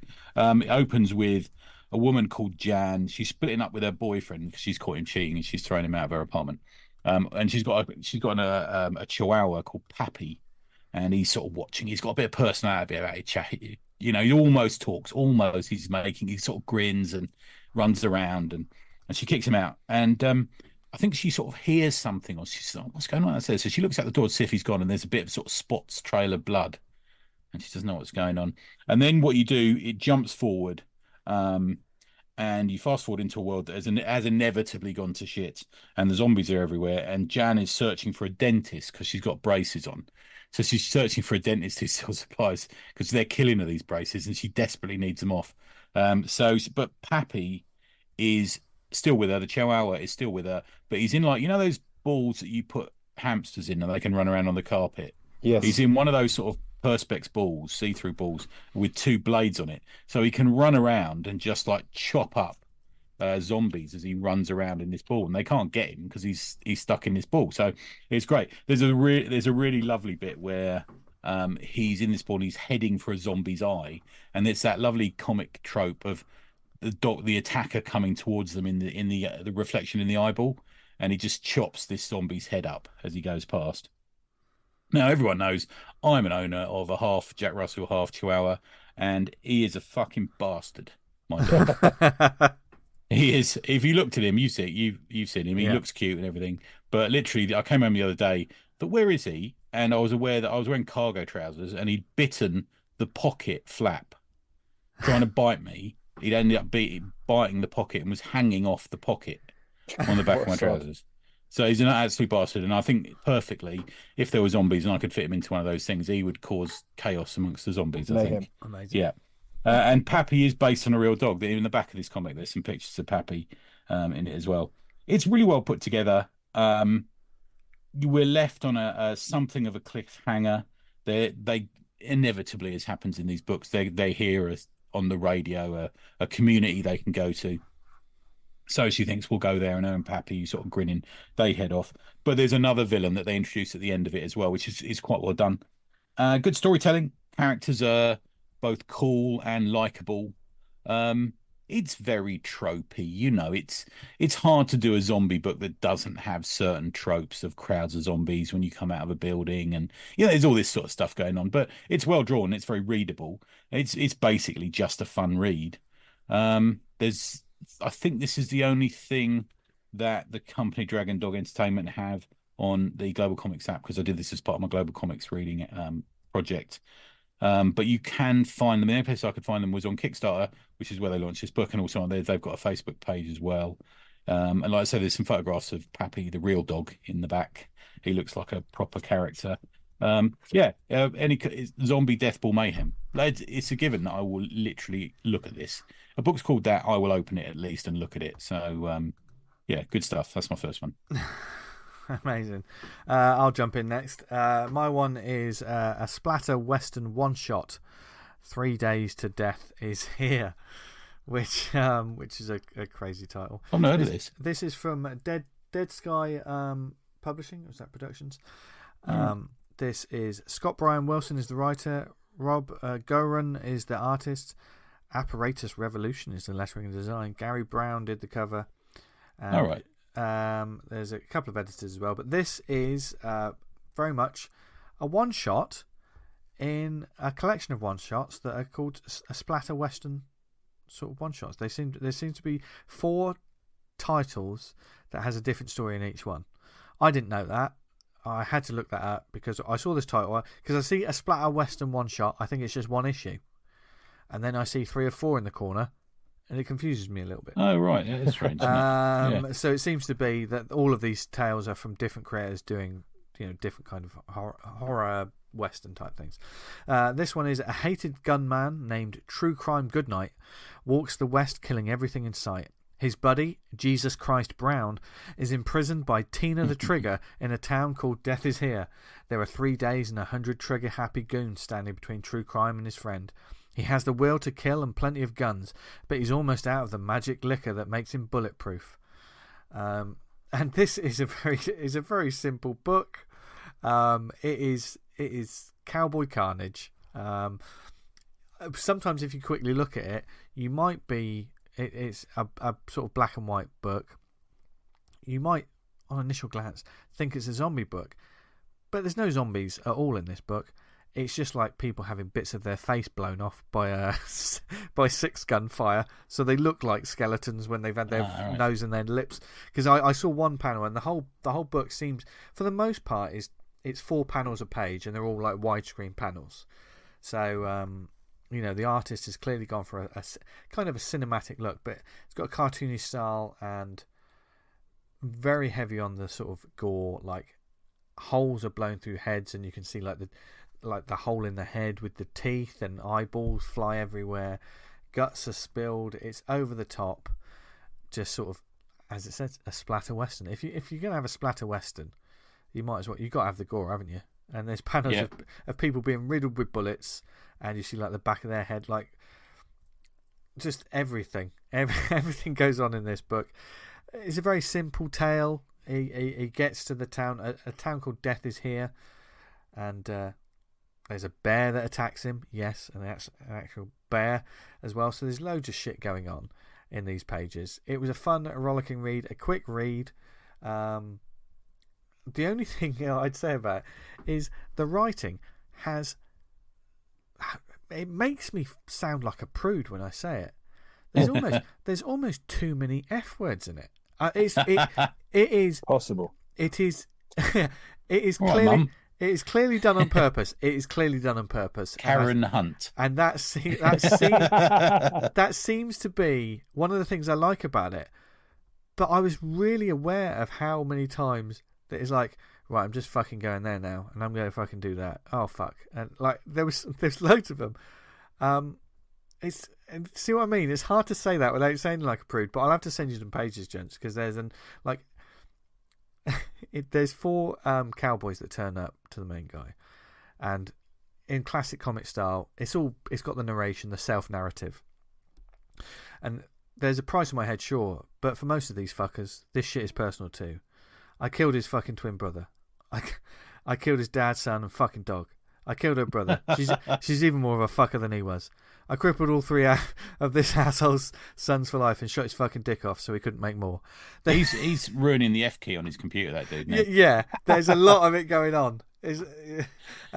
But you might as well. There's lots of people who claim to do these This is like a grindhousey like comic that doesn't say it's a grindhouse comic, but it really does have that kind of feel, and there's a great entertainment value from it. That's the good thing about Grindhouse, or used to be. Nobody used to have to say it was Grindhouse. Yeah. Now everyone puts in the fucking title. Yeah. And I think, like you say, Tony, that's one of the joys of this one. It doesn't say that. It's it's a splatter western, and that's totally what it is, and that's why it really is a great title. I mean, I found it on Comixology. It's a couple of bucks. Like I say, it's 3 or 4, but from the looks of it, you can dip in and out with different stories. I mean, I'm intrigued to see what the other titles are like. You can find them, but 3 Days to Death is Here is just a good time. I will do one minor and another quick recommend. I read issue 2 of The Deviant. Oh yeah, the Tinian, like that, didn't you? Yeah, James Tinian IV and Joshua Hickson book. I said when we were talking about it that it's a sort of a slow burn. I was interested to see where issue 2 gets to, because it might have been a jumping off point. Issue 2 has kept me on board. Oh, that's good. Purely because it feels like almost like a serial killer book, and we're getting into characters and mystery now, and it's just very good. They're great creators, and they're doing something that's really quite it does have very dark, disturbing themes, so just be careful with that one. But The Deviant by Image is another one, which is a Christmas Dan's story. browser industry. Yeah, that's the Battle of the Somme. Speaking of Dan, what would you like to recommend? I went into for Octobriana with Love. Oh yeah, You've read one of these, haven't you? I've read this as well. Yeah, yeah. They sent this Yeah, to me as an extra one. I like this. yeah, I like this Good one. quality art. Oh yeah, kind of. It's not an anthology, but like different writing teams and creative teams kind of jump in for different parts of the story. Yeah. So I read the blurb. Octobriana with Love is an all-star 64-page full-color soft-cover graphic novel celebrating the 50th anniversary of the cult underground Russian superhero by the exciting mix of creative talent. For centuries, immortal warrior woman Octobriana has been the champion of the oppressed, leading a ragtag group of freedom fighters. Octobriana travels the dimensional highways in her Wonder Machine, disrupting authoritarian regimes, overturning tyrants, and gate crashing the best parties. Yes, a right old kind of rollicking romp. This one. Well done for saying that at this time of night, Dad. Yeah. It's a hell of a lot of fun. Just there's bits of it that kind of reminded me of Vanguard because it's like set in the UK. There's bits in the UK with like a kind of a fascistic kind of regime running stuff, and Octobriana comes along and starts kicking ass and taking names. It's just one of those things you just pick it up, start reading it. You don't need a load of backstory. And there's this character. She's kind of like, would you say, like Wonder Woman-esque, kind of, like statuesque. Yeah, crossed with a bit of sort of Barbarella, a bit of who's that character from Battle Beyond the Stars? Sybil Danning in there somewhere, Yes. isn't there? You know, Yeah, definitely. If those elements appeal to you, this comic, you're gonna like this comic because there's a lot of that in it, and her firing machine guns, chopping people up with swords. I thought it was a lot of fun. Really well done. Really, really polished. I just had a blast. I've got the other one as well. I've not yet to read that to you, the one you cool. recommended. Yeah. So, nice work. Yeah, fantastic stuff. It appealed to me when you mentioned it at the time. I thought, oh, you know what? I'm going to give that a go. And I did. Nice bit of imagination in it. Yeah. It's a bit different. Pick up digital on their site for nothing. It's great. Oh, cool. Nice one. What is the last awesome recommend of the year? The one, fairly quick one and a nepotistic one is Electric Chair 2. All good people with good taste, especially those in the Slack I've seen have picked this up, and they should do. It's slightly smaller than the previous, so it's slightly smaller than an American comic size. It's a collection of underground comics that really showcases Adam Falp's style. He's a dude who's just improving in every issue. It's the cover is someone being electrocuted and people around him are reading comics, which I kind of liked. And it's the opening sequence. I rinsed him around this because it's just so him. You know, we all know Falpy. We all know what a fucking sarcastic bastard he is. But the opening sequence is a dude. He's kind of meant to be, I think, Falpy in a way. He gets his package. He drives. You know, he takes a page to ride home on his moped. And he goes up to his flat, walks into his flat, and the package has got a cassette in. And he puts the cassette in the machine. This takes place over a nice, funny, drawn-out period of pages. And he puts the cassette in the machine and he presses it. And then literally, then you get this double-page spread of just absolute fucking detailed explosion of shit going on. And that's the title page of the book. It's just brilliantly done. And there's fucking boobs and fucking violence and monsters and... You know, it's just like the worst acid trip, you know, if you hold it up to your eyes on acid sort of thing, but beautifully done. And I saw an earlier copy of this, so to be fair, and I mean, we were chatting about it, and I had dinner with him last night because we meet up regularly for tribute stuff. But just apps, I would refer it as just artistic mischievousness and just splendid madness is where it goes. We get a story about a really lovely story about a man sitting in a diner and this sort of building paranoia that grows while he's looking around at everyone in this diner. And then there's a talking nose appears and what is going on here? There's a story about a frog who's a doctor and a receptionist called Sandra. There's a brilliant back to Jimi Hendrix. I told you he'd come back. Look at that. Conceptual continuity, as I hear it's called. But there's a brilliant story about Jimi Hendrix, the man, the musician, the lover, the drugs maestro, the musician. Is it just... brilliant, and it's psychedelia at its best. I don't think you're going to find an underground comic that hits that psychedelia thing, but it's both psychedelia and we used to see in the underground movement, but it's modern as well. It's got a modern feel to it. He's so far. I won't be able to look at him because I'm complimenting him because he'll fucking I can't compliment him too much. It's the antagonistic nature of our friendship, but he's so far ahead of the crowd, man, at the moment. There's nobody can touch him in the UK, especially. If you're not getting this, you're missing out. Electric Chair 2, Electric Chair 1 and 2 came out on the recent Kickstarter. We've got he's got a couple of our graphic gospels on the go. He's got a new thing he's doing on the go at the moment as well. So Adam Falp, FALP, adamfalp.com, Adam Falp on Instagram as well. Go find this crazy man, and you'll see what good comics he's producing. You know, I mentioned before the show, I thought I'd back this. Right. I had, but I hadn't filled out the fucking survey. Right. So I won't be seeing that till in the new year. Oh, that's a shame. Okay. Yeah. It's worth a wait. Yeah, good stuff. Look forward to it. Mate. Good. There you go. So many comics. We're not sorry about adding all of those to your wish list, by the way, because they're all brilliant and you should check them out. And you should keep supporting indie comics. You should keep supporting independent comic book stores, creators, just everyone in general in comics, because you're listening to this because you love comics and we're here because we love comics.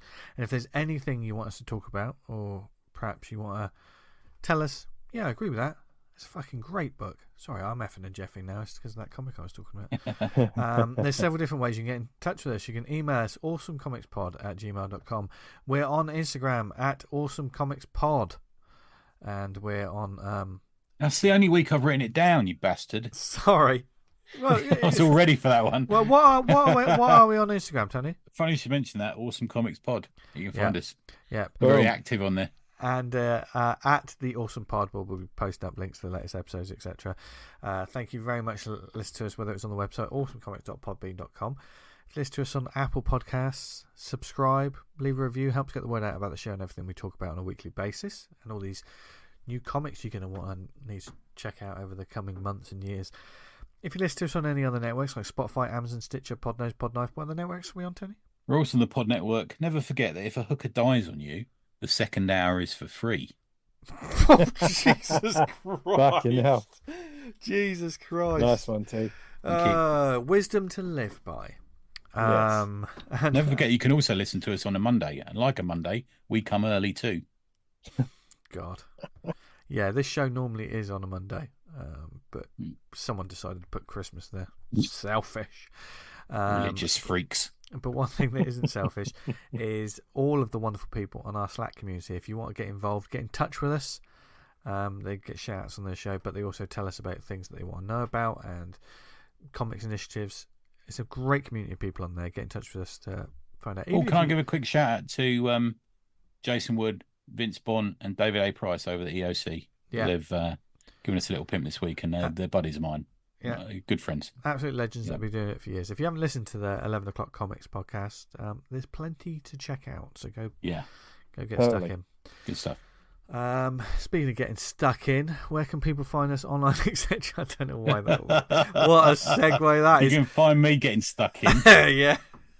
Neverunending.com. I'm still doing the Wednesday best of, worst of, faves and non-faves, with a little sort of ramble by me at the start of it. Have a read of that. Beautiful. Check it out. Dan. Real. You can find me on Twitter at Vanguard Comic. You can read Vanguard at vanguardcomic.com, which returns in January. Oh, yes. I've been doing the cover for it. Wow. I was having an issue because I've been writing this script and how do I illustrate what's going to go on? And I just I'm going to pull out a moment and illustrate that. And that's what I've done. Nice. So look out for that on the socials soon. Which is the Spider-Man homage thing you were showing us. I've moved away from that. Oh, have you? All right, Spider-Man. Yes. Wow. That's all right. That's going to appear in the comic as well. Right. Oops. Yeah. Okay. Nice. Yeah. So go check that out and follow it because I'm looking forward to that coming back. And you can find me on social media at Jester Diablo. Thank you very much to everyone listening to this for another wonderful year of wonderful people and comics, and we've thoroughly enjoyed it. Join us back here next week. Probably it's going to be a day later than usual, probably, because of it's going to be 2024, bitch. There you go. Two more sleeps. We might just cut that off. I might use that bit of audio and put it at the beginning of the next episode. Oh yeah, that'd be a good idea. Yeah. But we hope you keep reading loads of great comics, keep making loads of great comics, enjoying yourself and being happy and healthy with your family, your friends, or whoever out there. because we all love you very much. Don't we, Dan? Yeah, hell yeah. Tony? Why are we doing this shit again? Now's the Stop time. doing this for Now's 3 the time. weeks. Because you need to have love in your heart. I love Santa. Oh, Yeah. well, that's true. Yeah. A bit. Hopefully we make an appearance in our house in a couple of nights, T. Yeah, Oh, God. I'm coming down your chimney. With a Em- big sack. Empty it over the end of a bed. I think we make that joke every year, and it's never Yeah. not funny. It's like throwing a bucket of wallpaper paste over Right, someone with okay. me at the moment. Okay. But okay. Okay. See you next year, folks. From all of us at the ACP, Dan, Tony, and myself, have a brilliant week, end of the year, and as always, what should they do, guys? Stay awesome. See ya. Is Dan turned into a robot? I think he has. Dan, are you AI? No.